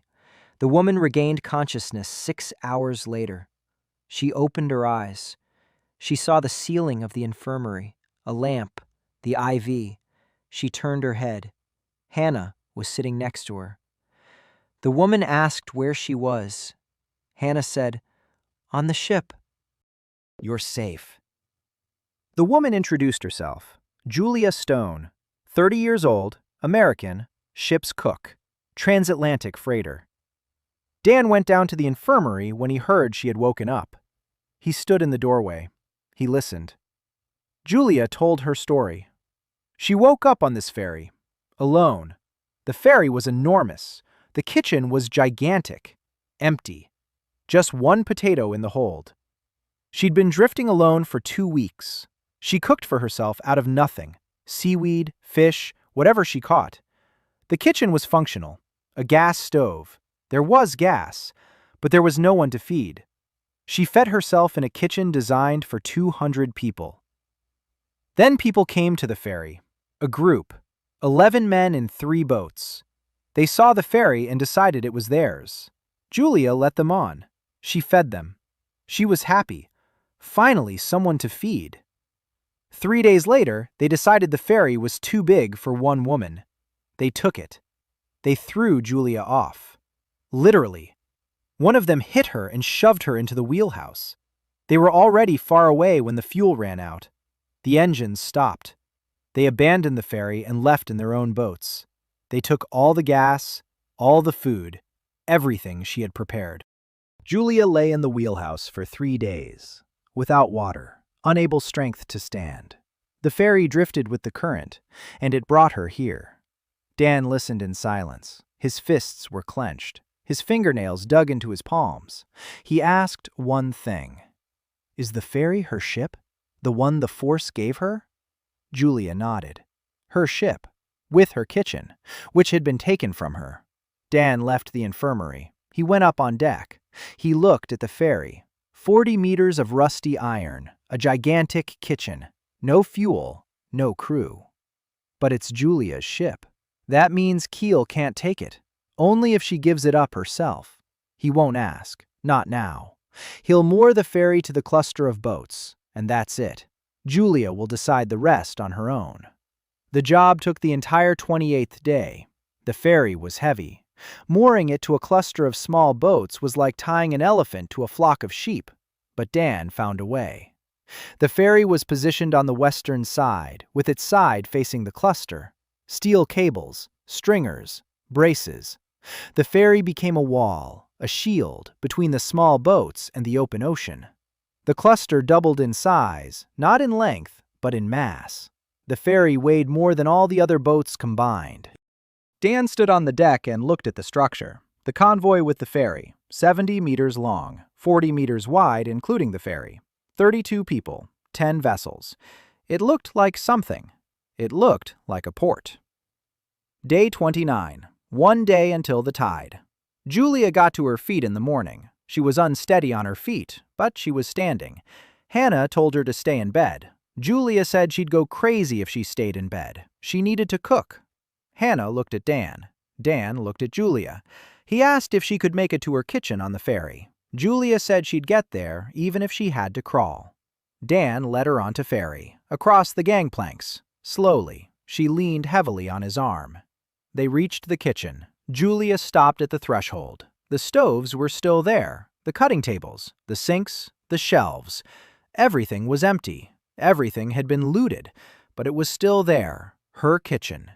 Dan said there was no gas, but he could run electricity from the generator, and that Mia could provide chlorella, fish, and seaweed. Not much, but enough for 32 people. Julia stood in the middle of the empty kitchen. Then she turned to him. Her eyes were red. Her jaw was clenched. She said she didn't need gas. She needed a pot and a fire. She'd take care of the rest herself.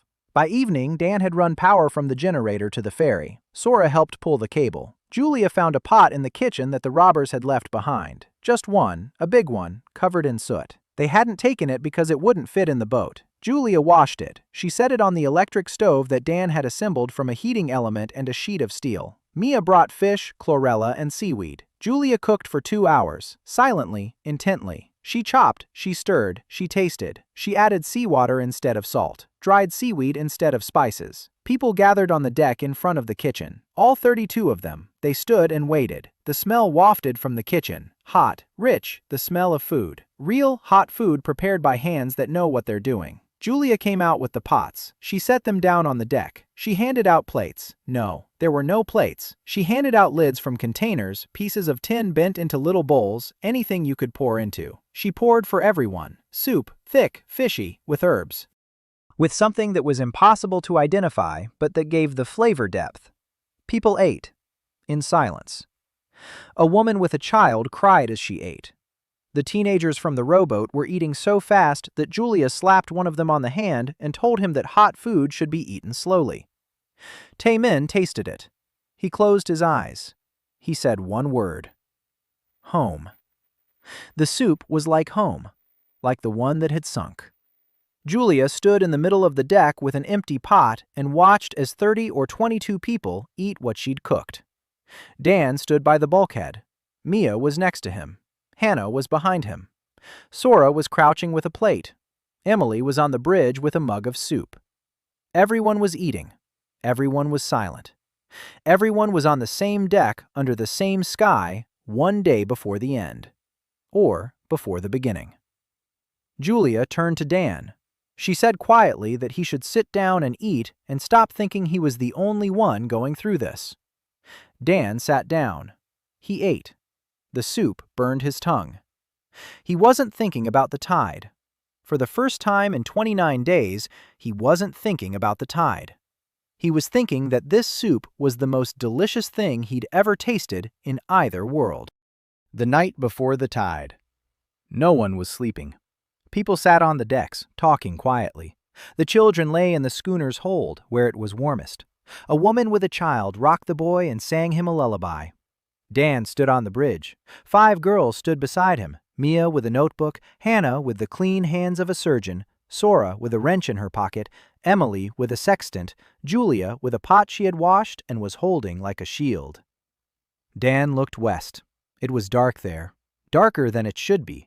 The moons weren't intelligating the horizon on that side, as if something were absorbing the light. He placed his hand on the gunwale. The wood was pulsing, rapidly, almost trembling.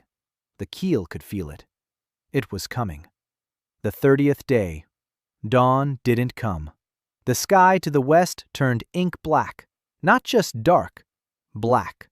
The 3 moons disappeared one after another, first the western one, then the middle one, then the eastern one, as if someone were blowing out candles.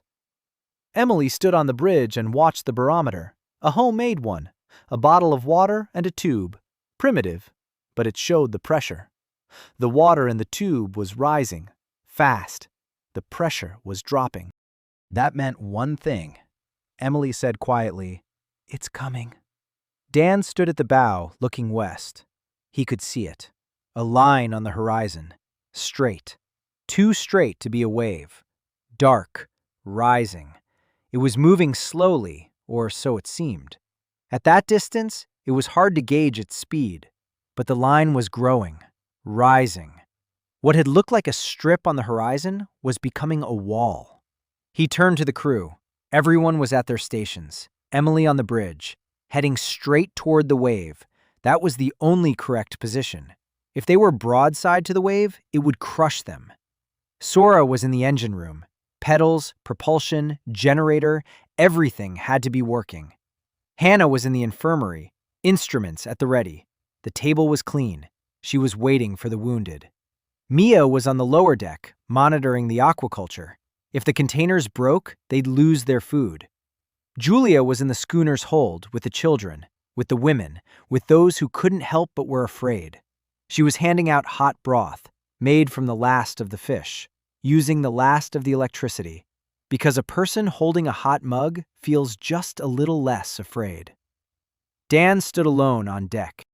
32 people behind him, tin boats bound together by steel, ropes, and hope. He placed both hands on the deck. The keel responded instantly. A rumble ran through the entire hull, from bow to stern, from mast to keel. The wood trembled, not out of fear, out of readiness. Dan closed his eyes. The wave was now fully visible, a wall of water, black, opaque, towering. He couldn't gauge its height, 100 meters, 200. It didn't matter, high enough to wipe everything out. Nearby, on the horizon, he saw other ships, far away, silhouettes, small boats that hadn't found anyone to moor with. They were fleeing eastward, away from the wave. It was useless. The wave was faster. One silhouette disappeared, then a second, then a third. The wave swallowed them without a sound, without a splash. They were there one moment, gone the next. Dan opened his eyes. 20 minutes, maybe 15. He stood up. He looked at the mooring line. 70 meters of boats and the ferry, a large structure. But the wave was bigger, much bigger. Would the mass be enough? Would the size be enough? He didn't know, but he knew something else. He knew the mooring line wouldn't withstand the impact. The wave with the cables. It would snap the stringers. It would scatter the boats like splinters, and every splinter would sink. He needed another solution. Not a mooring line, not a wall, not an attempt to hold its ground. He remembered his term paper, junior year. Topic: modular structure for a total flooding scenario. The professor said the project was unrealistic. Dan got a C. But the project was complete. Every calculation, every drawing, he remembered. The principle was simple. You can't go around the water, you can't jump over it, you can't stop it. You have to let it pass through you. He got down on his knees, placed both palms on the deck, closed his eyes. Keel, hear me. He envisioned the shape, not a ship, a sphere, a hollow sphere with ballast at the bottom and air inside. A shell made of everything there is: wood, steel, fiberglass, plastic. All together, all fused into a single hull. Boats inside, people inside, air inside, the wave outside. The keel responded, not with warmth, with a jolt. A rumble rippled across the deck so strongly that Dan swayed. The wood understood. The wood was ready. But he had to do something he had never done before. Take the entire ship apart. All of it, entirely, and put it back together. In a matter of minutes, Dan stood up, opened his eyes, ran across the deck, shouting, "Everyone inside, everyone to the center, into the schooner's hold. Everyone, now." People heard his voice and ran. Mia rushed out from the lower deck. Sora climbed out of the engine room. Hannah peeked out of the infirmary. Dan shouted one word, "Sphere." Mia turned pale. She'd seen the sketch. He'd drawn it 3 nights ago on deck. She hadn't thought it was real. Dan ran toward the ferry, across the gangways, across the deck. He burst into the galley. Julia was standing at the stove. The children were sitting around her. Dan told everyone to go to the schooner's central hold. Now. Julia didn't ask why. She grabbed 2 children under her arms. She shouted at the rest to follow her. She ran along the gangplanks. 3 minutes. All 32 people were in the schooner's hold. Crowded, dark. The children were crying. The adults were silent. Julia was handing out broth. It was still warm. Hannah counted heads. 32. Everyone. Dan stood on deck, alone. The wave was 5 minutes away. He could see its base. Black water boiled at the foot of the wall. No foam, no spray. Silent. Absolute. He placed his hands on the rail and let go of the keel. The ship began to unravel, not to collapse, to unfold. The deck planks rose and shifted. Steel plates bent and settled into new layers. The mast fell not by breaking, but by folding like a telescope. The gangways between the boats detached and wove themselves into the common shell. The boats, all 9 of them, their hulls began to move, to contract, to be drawn inward, not being absorbed by the keel. No, Dan wasn't taking them in. He was embracing them. The shell grew around them. Steel from the ferry formed the outer layer. Wood from the schooner became the framework. Fiberglass from the motorboats filled the seams. Every nail found a new place. Every bolt found its hole. Dan stood at the center of it all and guided the process. With his hands, with his thoughts, with his whole body. The keel sang. It didn't hum, it sang. A low, vibrating sound that emanated from every plank, every sheet, every bolt. 90 seconds. The cluster of 10 boats in the ferry transformed into a sphere. A gigantic hollow sphere. 30 meters in diameter, a steel shell on the outside, a wooden frame on the inside, an air pocket, ballast made of heavy parts in the lower hemisphere. People inside in the same boats that now stood at the center of the sphere like berries inside a nut. Dan fell to his knees inside the sphere. Darkness, only the light from Hannah's lamp. Sora's generator was still running. She was pedaling in the dark, without stopping. The light stayed on. Dan lay on his back. The sphere closed completely. The last sheet of steel fell into place. The seams closed. Silence. A second. 2. A crash. The world turned upside down. The sphere bounced. No, it didn't bounce. A wave swept it up, lifted it, carried it away. Inside, people were thrown against the walls, to the floor, to the ceiling. Screams, cries, a roar. The sphere spun. The ballast pulled the lower part down. It stabilized it, but the wave was stronger. Spinning. Pressure. The water roared outside. The steel groaned. The wood creaked. But it held. The seams held. The frame held. The shell held. Dan didn't know how long it lasted. A minute? 5? An eternity. Then the pressure subsided. The spinning slowed. The sphere stopped spinning. The ballast leveled it out.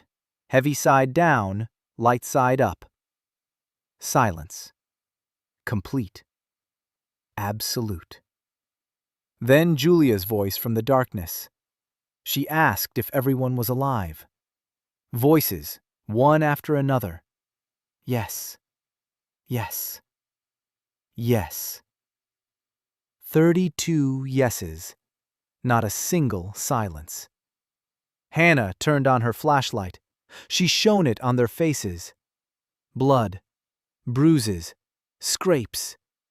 But everyone was alive. All 32 of them. Dan was lying on his back, staring into the darkness. Mia was beside him. She was holding his hand.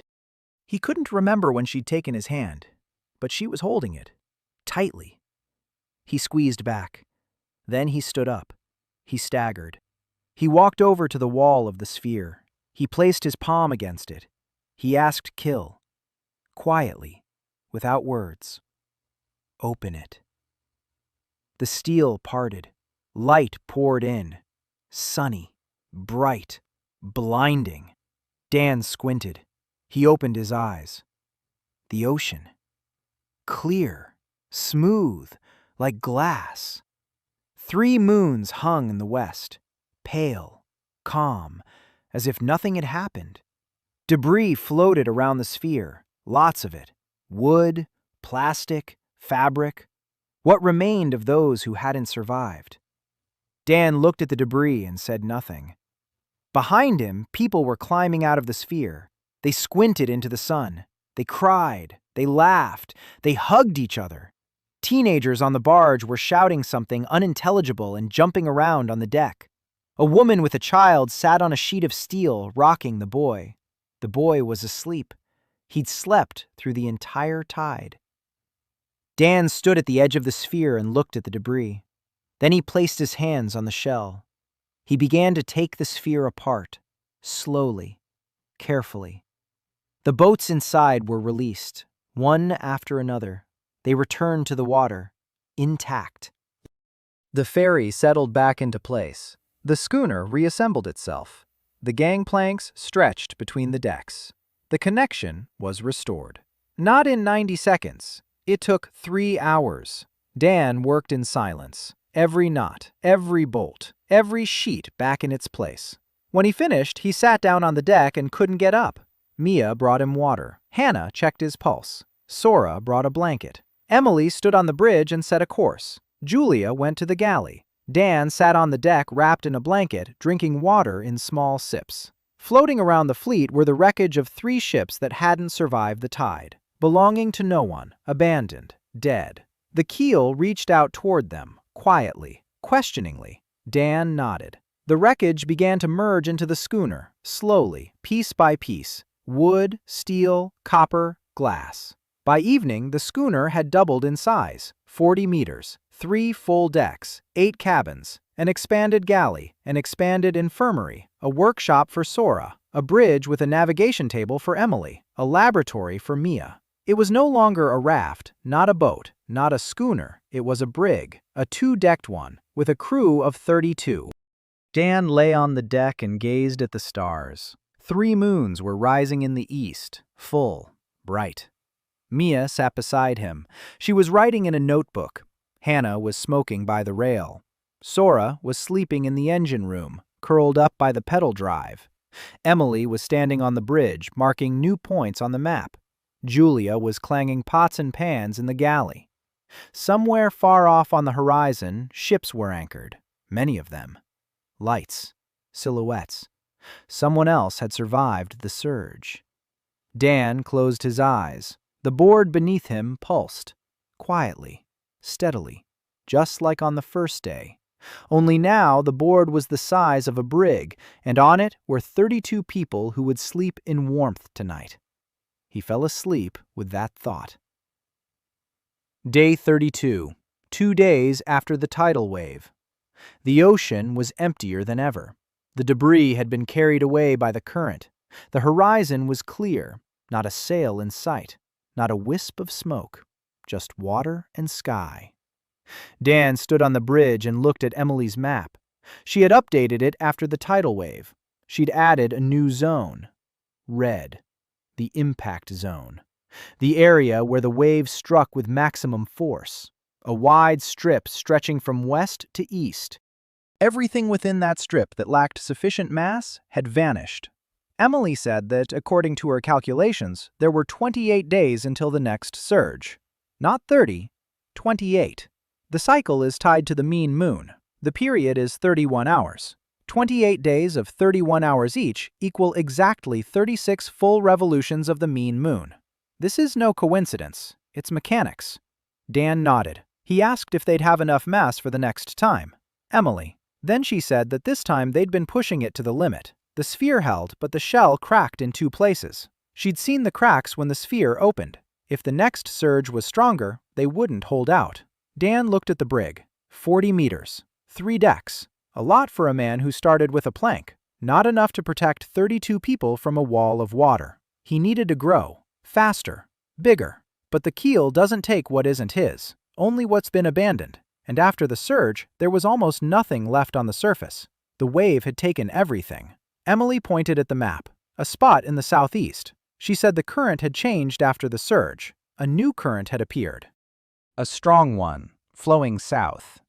And according to her calculations, debris was accumulating in that current. Everything the tide destroyed but didn't drown is being carried south. Dan looked at the spot. Far away. 4 days' sail. But there was no choice. He gave the order. Set a course south. Sora took her place at the pedals. The sail caught the wind. The brig set off. A line of 9 boats trailed behind it. Everyone was on watch. Everyone was safe. 32 people. Julia was preparing breakfast in the galley. Chlorella porridge with dried fish. It didn't taste good, but it was hot and nutritious. People ate on deck under the awning. It was quiet. After the tide, everyone had become quieter. The children weren't running around. The adults weren't arguing. Something had changed. Something had broken, and something had mended at the same time. The 3rd day of the journey south, the 35th day since the start, Dan was working on the lower deck, reinforcing the hull, adding bulkheads, sealing the plating. He spent every spare hour strengthening the brig. Sora helped, silently. They worked side by side. She tightened bolts. He guided the keel. Sometimes their hands touched at a joint. Sora would pull her hand away, then she'd put it back. Then she'd pull it away again. Dan pretended not to notice. He did notice. That evening, Sora stayed in the engine room after her shift. Dan went down to check the drive. She was sitting on the floor by the generator, a wrench in her hand, staring at the wall. Dan asked if everything was all right. Sora said no. She said she thought she was going to die inside the sphere.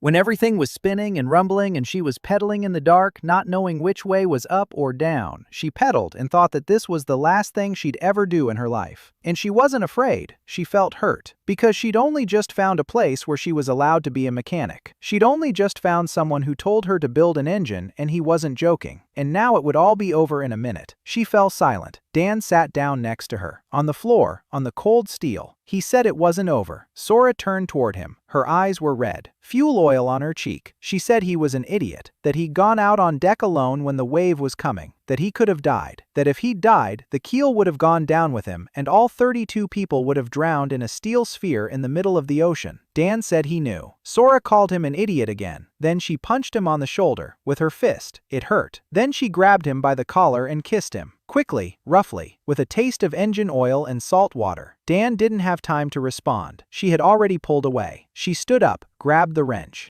Said she needed to check the bearings, and walked deeper into the engine room. Dan sat on the floor and touched his lips. They were covered in fuel oil. He smiled. Day 36. They'd found the debris stream. Emily was right. The debris stretched out in a dense band. Wide, endless. Wood and metal and plastic. Pieces of ships. Pieces of lives. Dan had been gathering them for 2 days. The brig was growing. 50 meters. 60. The hull was getting heavier. The plating was getting thicker. A 4th deck appeared. A real armory for Sora. An expanded lab for Mia. A library. Small, empty, but with shelves. Dan built it without thinking. His hands just moved on their own. Then he realized who it was for. For a person who wasn't even on board yet. For the one who would read. On the 38th day, the debris stream brought more than just wreckage. It brought people. A raft made of doors and ropes. 5 people on it. 3 men, 2 women, all in bad shape. Hannah worked in the infirmary until nightfall. Eye versus bandages. One man with a broken leg. Hannah set the bone. She applied a splint. The lamps burned steadily. The autoclave hummed. She worked like a machine. Precise, calm.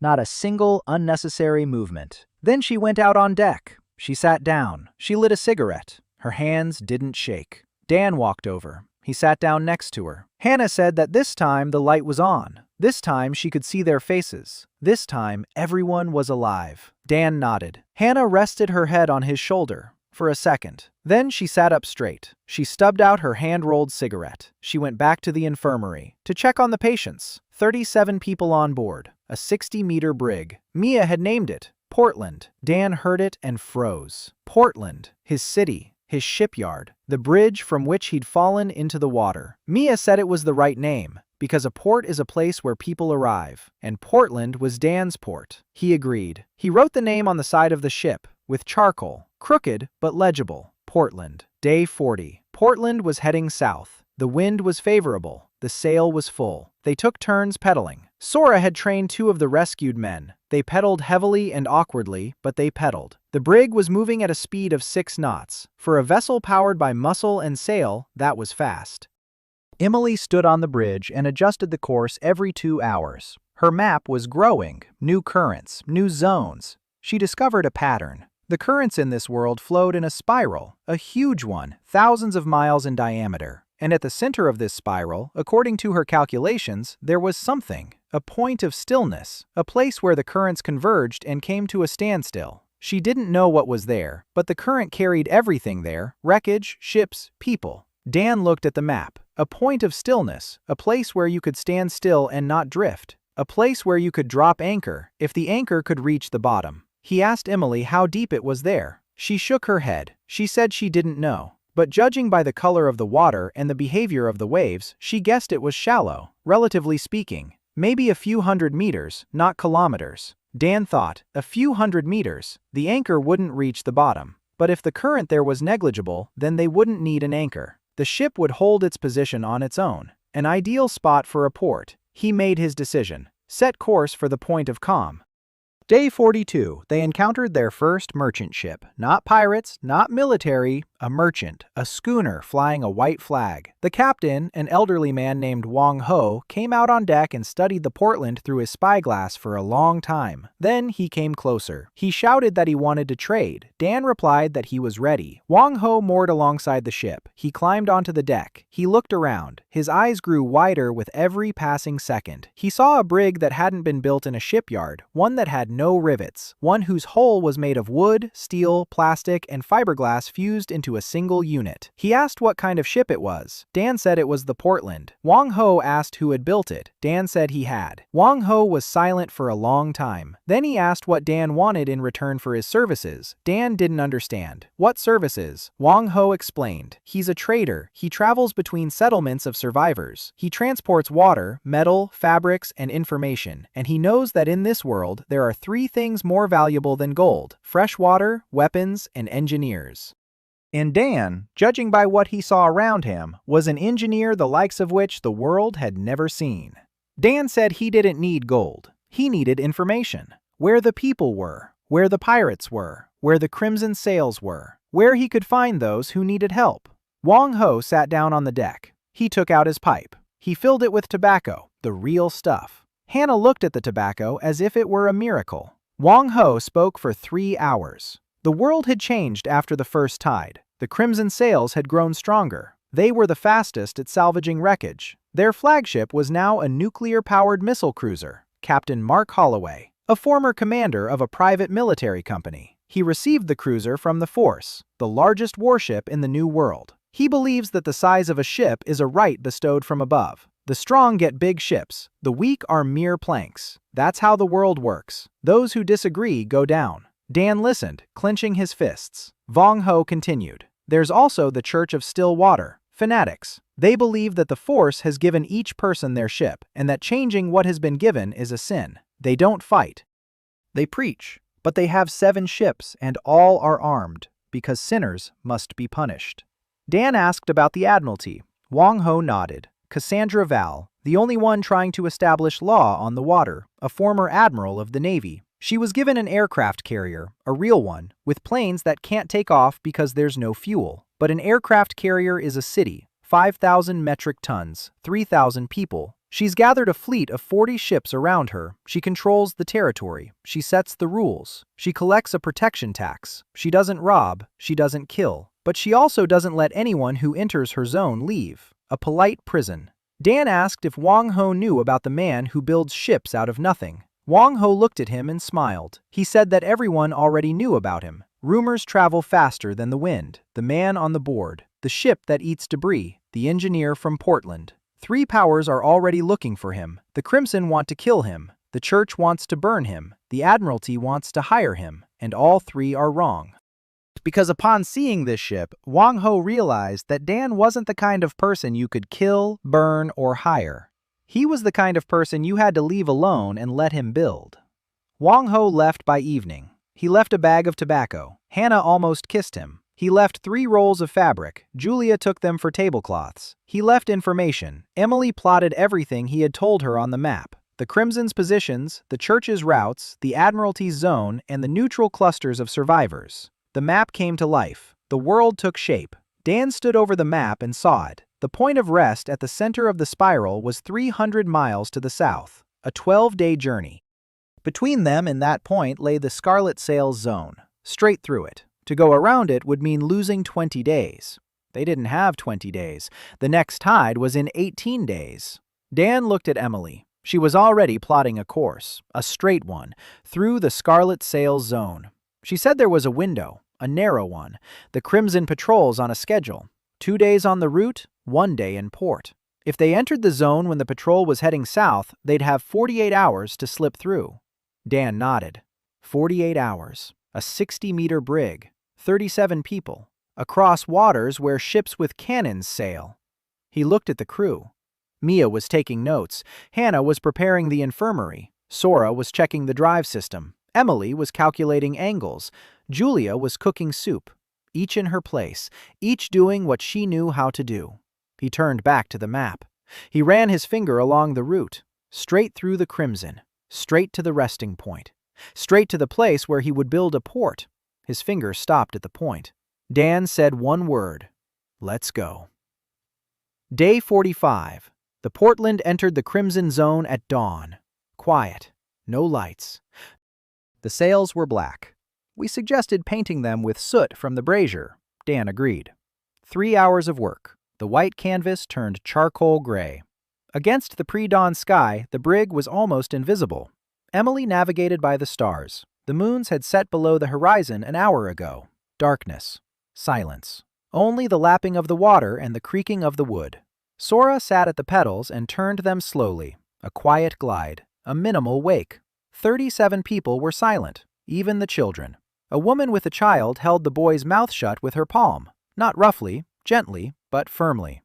The first 8 hours passed without incident. The horizon was empty. Not a single sail.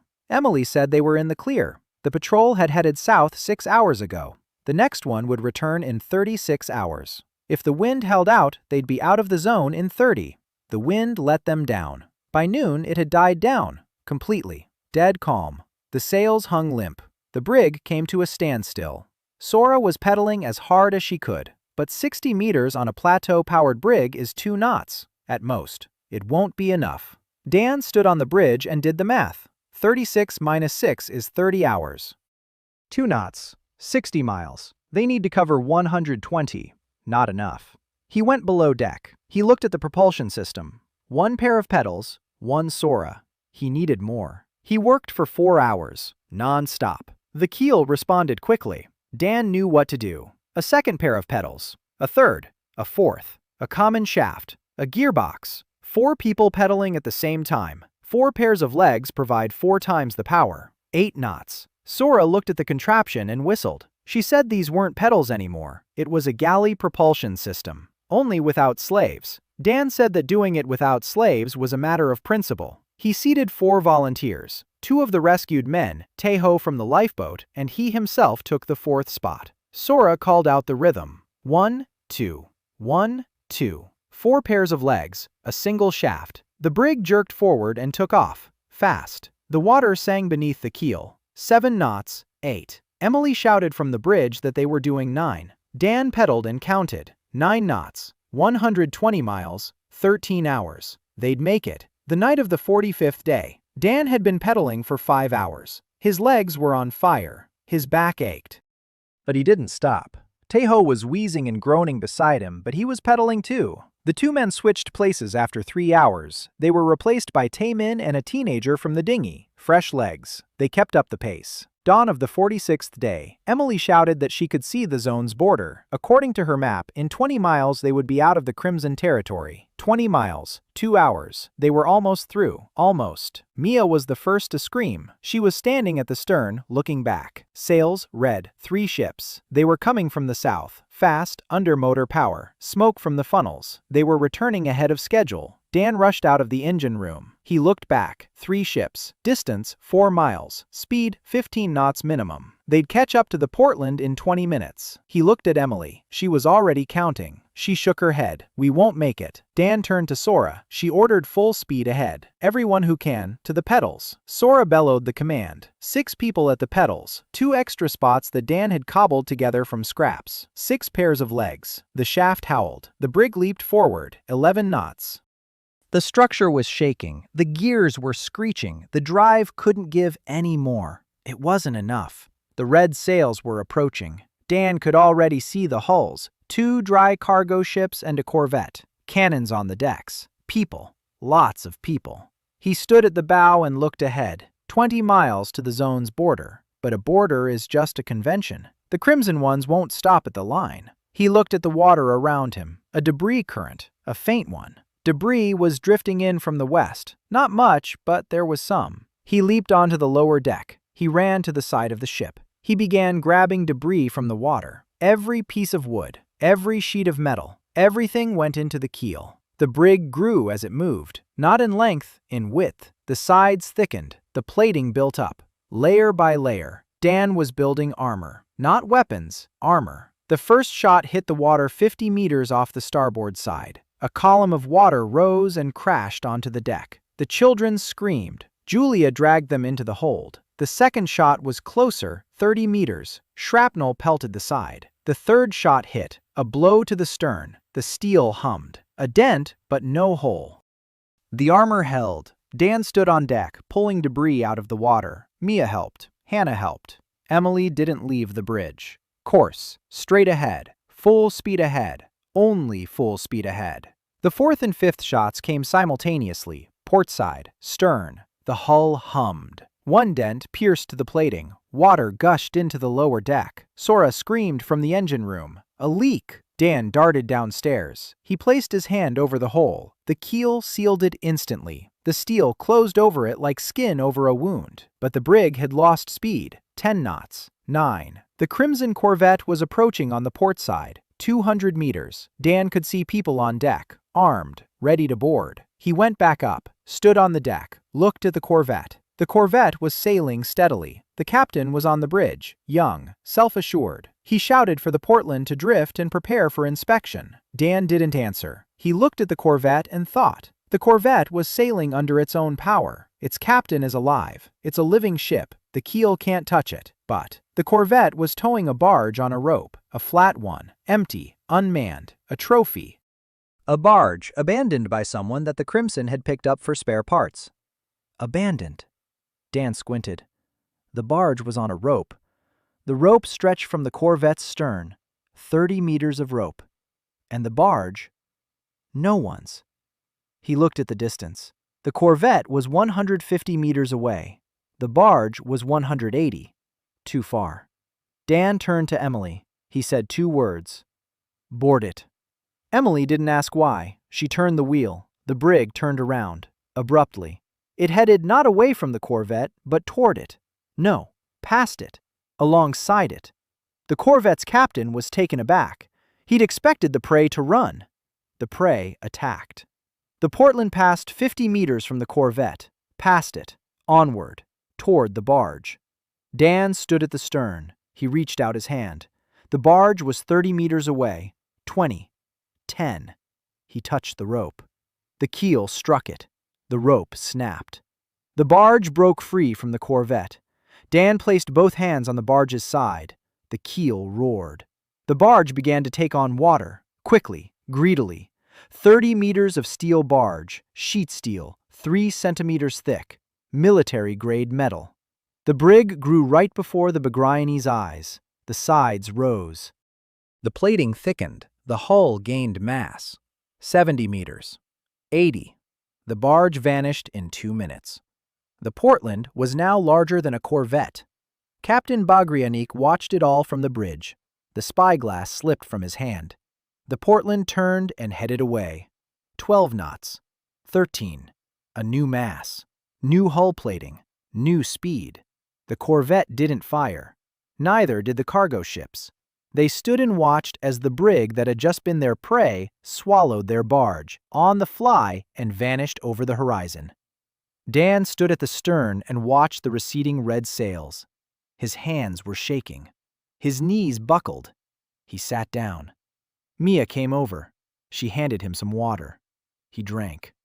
Mia said that the captain of that corvette was probably already reporting what he'd seen over the radio. Within a day, every ship in the ocean would know about it. Dan nodded. He said he knew. Let them know. Let everyone know that Portland is not a prize. Portland is a place you can come to, and a place you'd better stay away from if you're coming with guns. Day 50. The point of stillness. Emily was right. The currents converged here and came to a standstill. The water was as smooth as a mirror. Not a ripple, not a wave.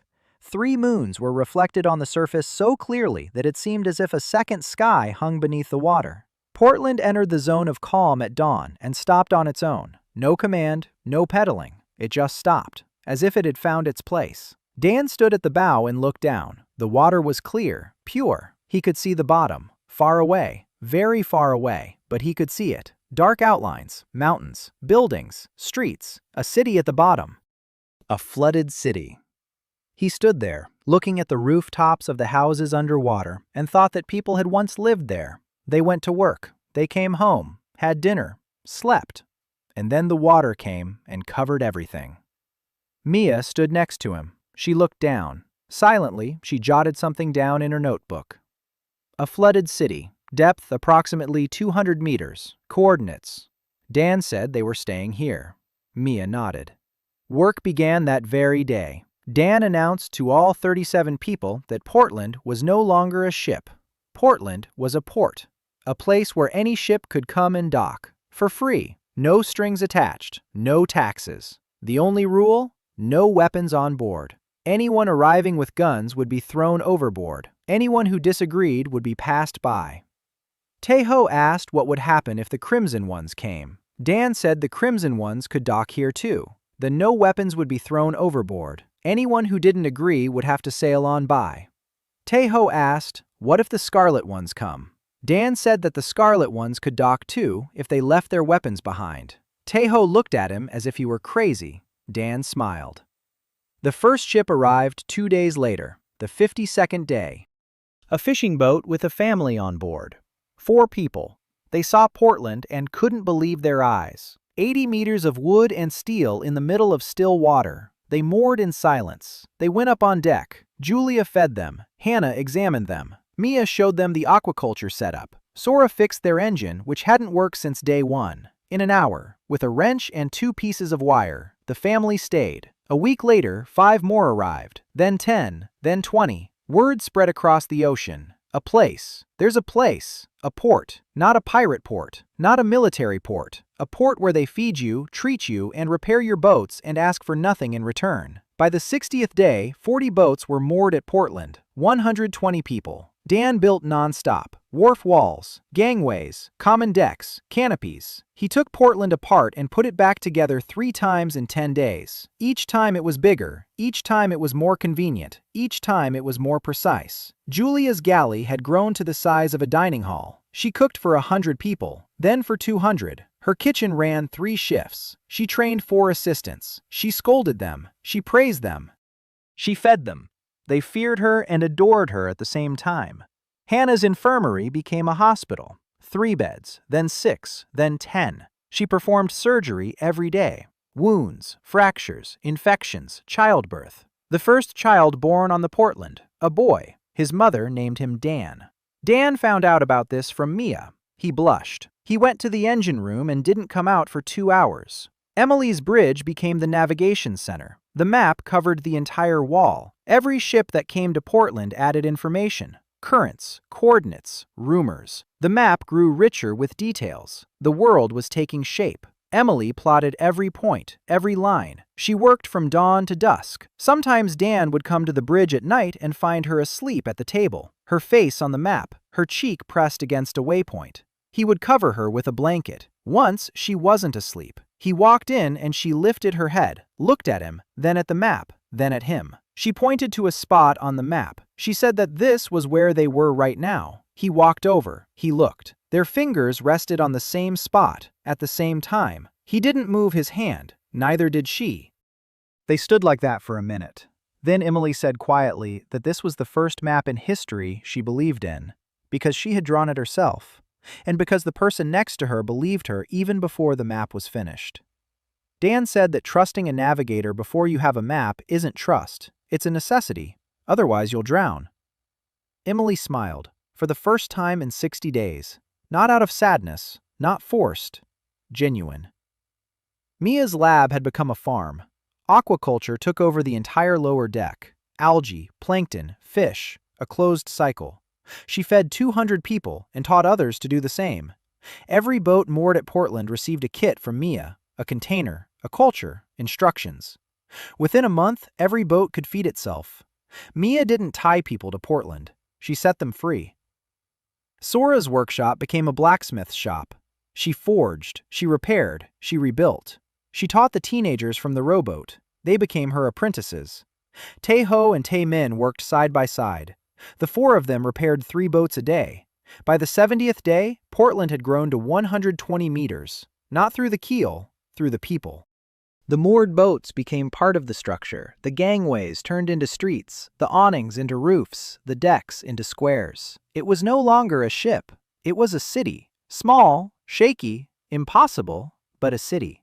Yuna arrived on the 73rd day, a small sailing skiff, a quiet girl with long bangs, 17 years old. She moored right at the very edge and didn't leave her boat for 3 days. Mia brought her food, left it by the rail, took the empty plate away. On the 4th day, Yuna came out, a book in her hands, no cover, thick, worn. She found Dan on the upper deck. She held out the book, didn't say a word. Dan took it, opened it. A handbook on maritime law, the old world, international conventions, rules of navigation, dispute resolution, seafarers' rights, 700 pages. Dan looked at Yuna. She was staring at the floor. Her bangs covered her eyes. Dan said he needed someone who had read it. Yuna looked up, for the first time in a week. She said quietly that she'd read it 3 times. Dan nodded. He said that Portland needed rules, laws, a system for resolving disputes. Someone has to write them down and make sure they're followed. Someone who knows how it was done before. Yuna looked at him. Her lips were trembling. She said she couldn't do anything. She doesn't cook. She doesn't fix things. She couldn't heal. She only read. Dan said that reading was the most important skill one could have, because those who read know how things were, and those who know how things were can build what will be. Yuna stood before him, a book in her hands. Her bangs fell over her eyes. She brushed them aside. For the first time, she looked straight at Dan. Her eyes were dark, large, wet. She nodded. A week later, Portland had a set of rules. 12 points. Written by Yuna, edited by Dan. Approved by everyone. The first point, Portland is open to anyone who comes unarmed. The last point, those who built it welcome those who have come. Those who have come help those who will come after them. Yuna read the code aloud on the main deck. 200 people listened. When she finished, someone clapped. Then everyone did. Yuna blushed to the roots of her hair and ran off to her rowboat. Mia found her there an hour later. She was sitting there, crying. Mia asked why. Yuna said that for the first time in her life, someone had listened to what she was reading. Mia sat down next to her. She hugged her. She didn't say anything. Day 100. Dan stood on the upper deck of the Portland and looked at what he had built. A city on the water, 200 meters from end to end, 400 people, 60 moored ships, streets made of gangplanks, squares made of decks, a market in the center where people traded what they'd grown, repaired, and sown.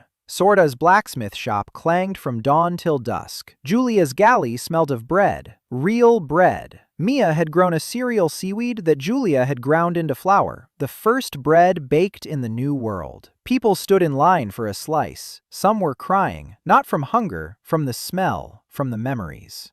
Hannah delivered her 12th baby. The hospital operated around the clock. Emily trained 4 navigators. She sent them out to scout in all 4 directions. The map grew every day. Yuna kept a registry. Every ship, every person, every transaction, everything recorded, everything by the book. They survived the second tide of oblivion without the sphere. Portland was big enough. The wave passed beneath it.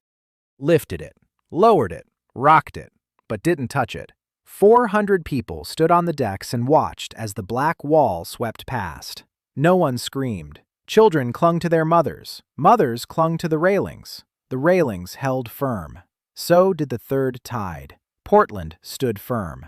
The fourth. The fifth. The city grew, and the tide could no longer harm it. Dan stood on the upper deck and gazed at the horizon. The morning was quiet. The sun was rising behind him. 3 moons were setting in the west. Mia was standing beside him. She had always stood beside him. From the very first day. From the moment she had rappelled down from Chan's schooner onto his pitiful raft of junk. She hadn't left. She hadn't turned away. She had simply been there. A notebook in his hand. A pencil behind his ear. Dan turned to her. He said he wanted to show her something. They went down to the lower deck. They walked past the farm.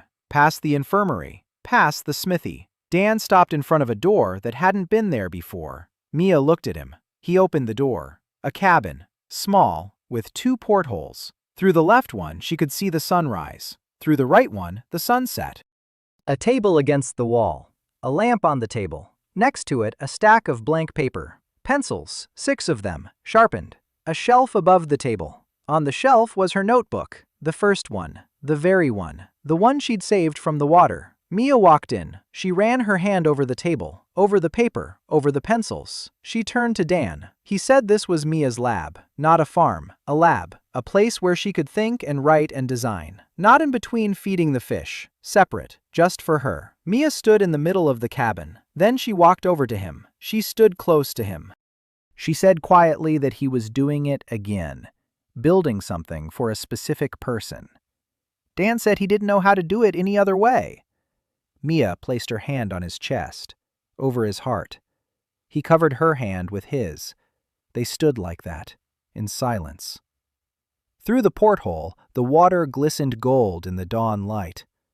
Mia said she'd wanted to tell him this for a long time, but couldn't find the words, because all the words she knows are biological terms and plankton coordinates.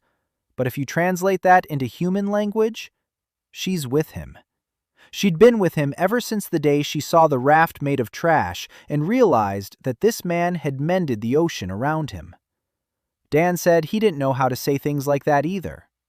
But a cabin with 2 portholes was roughly the same thing in his language. Mia laughed, quietly, briefly. Then she stopped laughing. They stood close together, and nothing else required words. Noon. Dan went up to the bridge. Emily was there, as always. She showed him a map, a new one, a complete one, the entire known world, currents, zones, ports, routes, and one new mark, to the southwest, far away, thousands of miles. Emily's scout had returned yesterday and brought impossible news. Land. A piece of land sticking out of the water, small, rocky, but land. The first land in 100 days. Dan stared at the mark. Land. A rock sticking out of the ocean. It could mean anything. The water is receding, or the seafloor is rising, or someone is building. How is he building? From the bottom up, out of nothing. He remembered. The contract. That strange contract from a week before the accident. A modular platform for a total flooding scenario. He'd thought it was a drill, oil workers preparing for a flood. Routine. But the conditions were strange. Global flooding. Total. No dry land. He'd designed a platform that could float indefinitely. grow, accommodate people, change its configuration. Modular, living. His platform, his blueprint, his signature on the project. The board. The board is his project, reduced to a single piece of wood, pushed to the limit by a force he doesn't understand. But this is his work, his calculations, his signature. He stood on the bridge and looked at his hands. Hands that had sketched the design for a modular platform for a flooded world. Hands that had built Portland out of trash, debris, and abandoned ships. The same hands, the same project. He didn't end up in this world. This world called to him. Because he's the only one who had ever seriously calculated the design for such a scenario. The ocean had read his blueprints when they sank along with everything else, and the ocean called the engineer who had drawn them so that he might build what he had designed. Dan lowered his hands. He looked at Portland. 200 meters, 400 people, 60 ships, a market, a hospital, a blacksmith shop, a bakery, a farm, the school that Yuna had opened 2 weeks ago, a library containing a single book, a handbook on maritime law. But soon there would be others. People had begun to write. Stories, recipes, instructions, songs. The new world was creating its own memory. He went down to the deck, walked through the market. People greeted him, nodded, smiled. Someone handed him a piece of bread. He took it, took a bite. Warm, soft, with a slight bitterness from the seaweed flour. But it was bread. He walked through his city, eating bread, and thought that 100 days ago he had been standing on a plank in the middle of the ocean, alone, without a shirt, without food, without hope. And now 400 people were sleeping under the roof he had built, and every roof had a name. Dee's Galley Julia, Hannah's operating room, Emily's bridge, Sora's workshop, Mia's lab, Yuna's library. He didn't build in the abstract. He built for a living person, for specific hands, for a specific smile, for a specific laugh. This isn't engineering, it's care disguised as structural engineering. He reached the stern, the farthest point of Portland. He sat on the edge, his legs dangled over the water. The board, his board, it was here, inside, at the very foundation of it all. The first piece of wood, 1 meter by 2. He could feel it. Beneath 200 meters of steel, wood, and fiberglass, it was there, pulsing, waiting. Dan placed his palm on the deck. Warm, familiar, home. The keel responded, quietly, smooth, just like on the first day. A voice that wasn't a voice, a sensation, a question. What's next? Dan looked toward the horizon. To the southwest, there was land.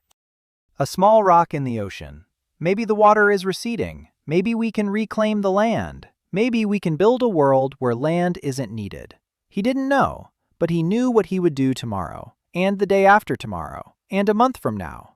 Build, the same as always, only more, only better, only for more people.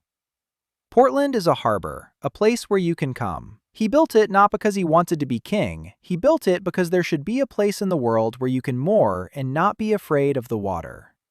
Footsteps behind him. He turned around. All 6 of them. Mia with a notebook. Hannah with clean hands. Sora with a wrench. Emily with a sextant. Julia with a mug of hot broth. Yuna with a book. They stood behind him, looking at the horizon. Julia stepped forward first. She held out the mug. She told him to drink it and stop perching on the edge like a seagull. Dan took the mug. He drank. The broth was hot, salty, thick. It tasted like a home he didn't have, one he'd built himself. He looked at the 6 girls standing behind him, then at the city that lay before him, then at the ocean that surrounded him. The ocean was silent. 3 moons hung above the horizon, pale and serene. The wind carried the scent of bread from Julia's galley. Somewhere below, Yuna was reading aloud to the children. Somewhere in the workshop, Sora was scolding an apprentice. Somewhere on the farm, Mia was counting the fry. Somewhere in the hospital, Hannah was washing her hands before an examination. Somewhere on the bridge, Emily was marking a new point on the map. Portland was alive. Dan finished his broth. He set down his mug. He stood up. He ran his hand along the ship's side. The wood responded with warmth, the same warmth as on that first night when he'd been lying on a plank 1 meter by 2 and his teeth were chattering from the cold. That plank had kept him warm then. Portland keeps 400 people warm now. The same plank, the same engineer, just on a different scale. He turned toward the horizon. Somewhere out there, a rock juts out of the water. Somewhere out there, land is returning. Somewhere out there, answers to questions he hasn't even asked yet. He'll go there. Not now. Not today. Today, he has work to do on Portland. A bridge for the second pier. A new aquaculture container. Fixing the roof over Yuna's school. The usual stuff. The work of an engineer who builds a home, not for himself, for those who need a dry place in a wet world. He walked across the deck. 6 steps behind him, Mia was jotting something down in her notebook as she walked. Dan didn't see what, but he knew. She was writing down the date, the 100th day, and next to the date, the word she'd written on the very first page back on the 3rd day and underlined every evening. Port. Portland stood on the water, quiet, warm, alive. The deck inside it pulsed, steady and calm, like a heart.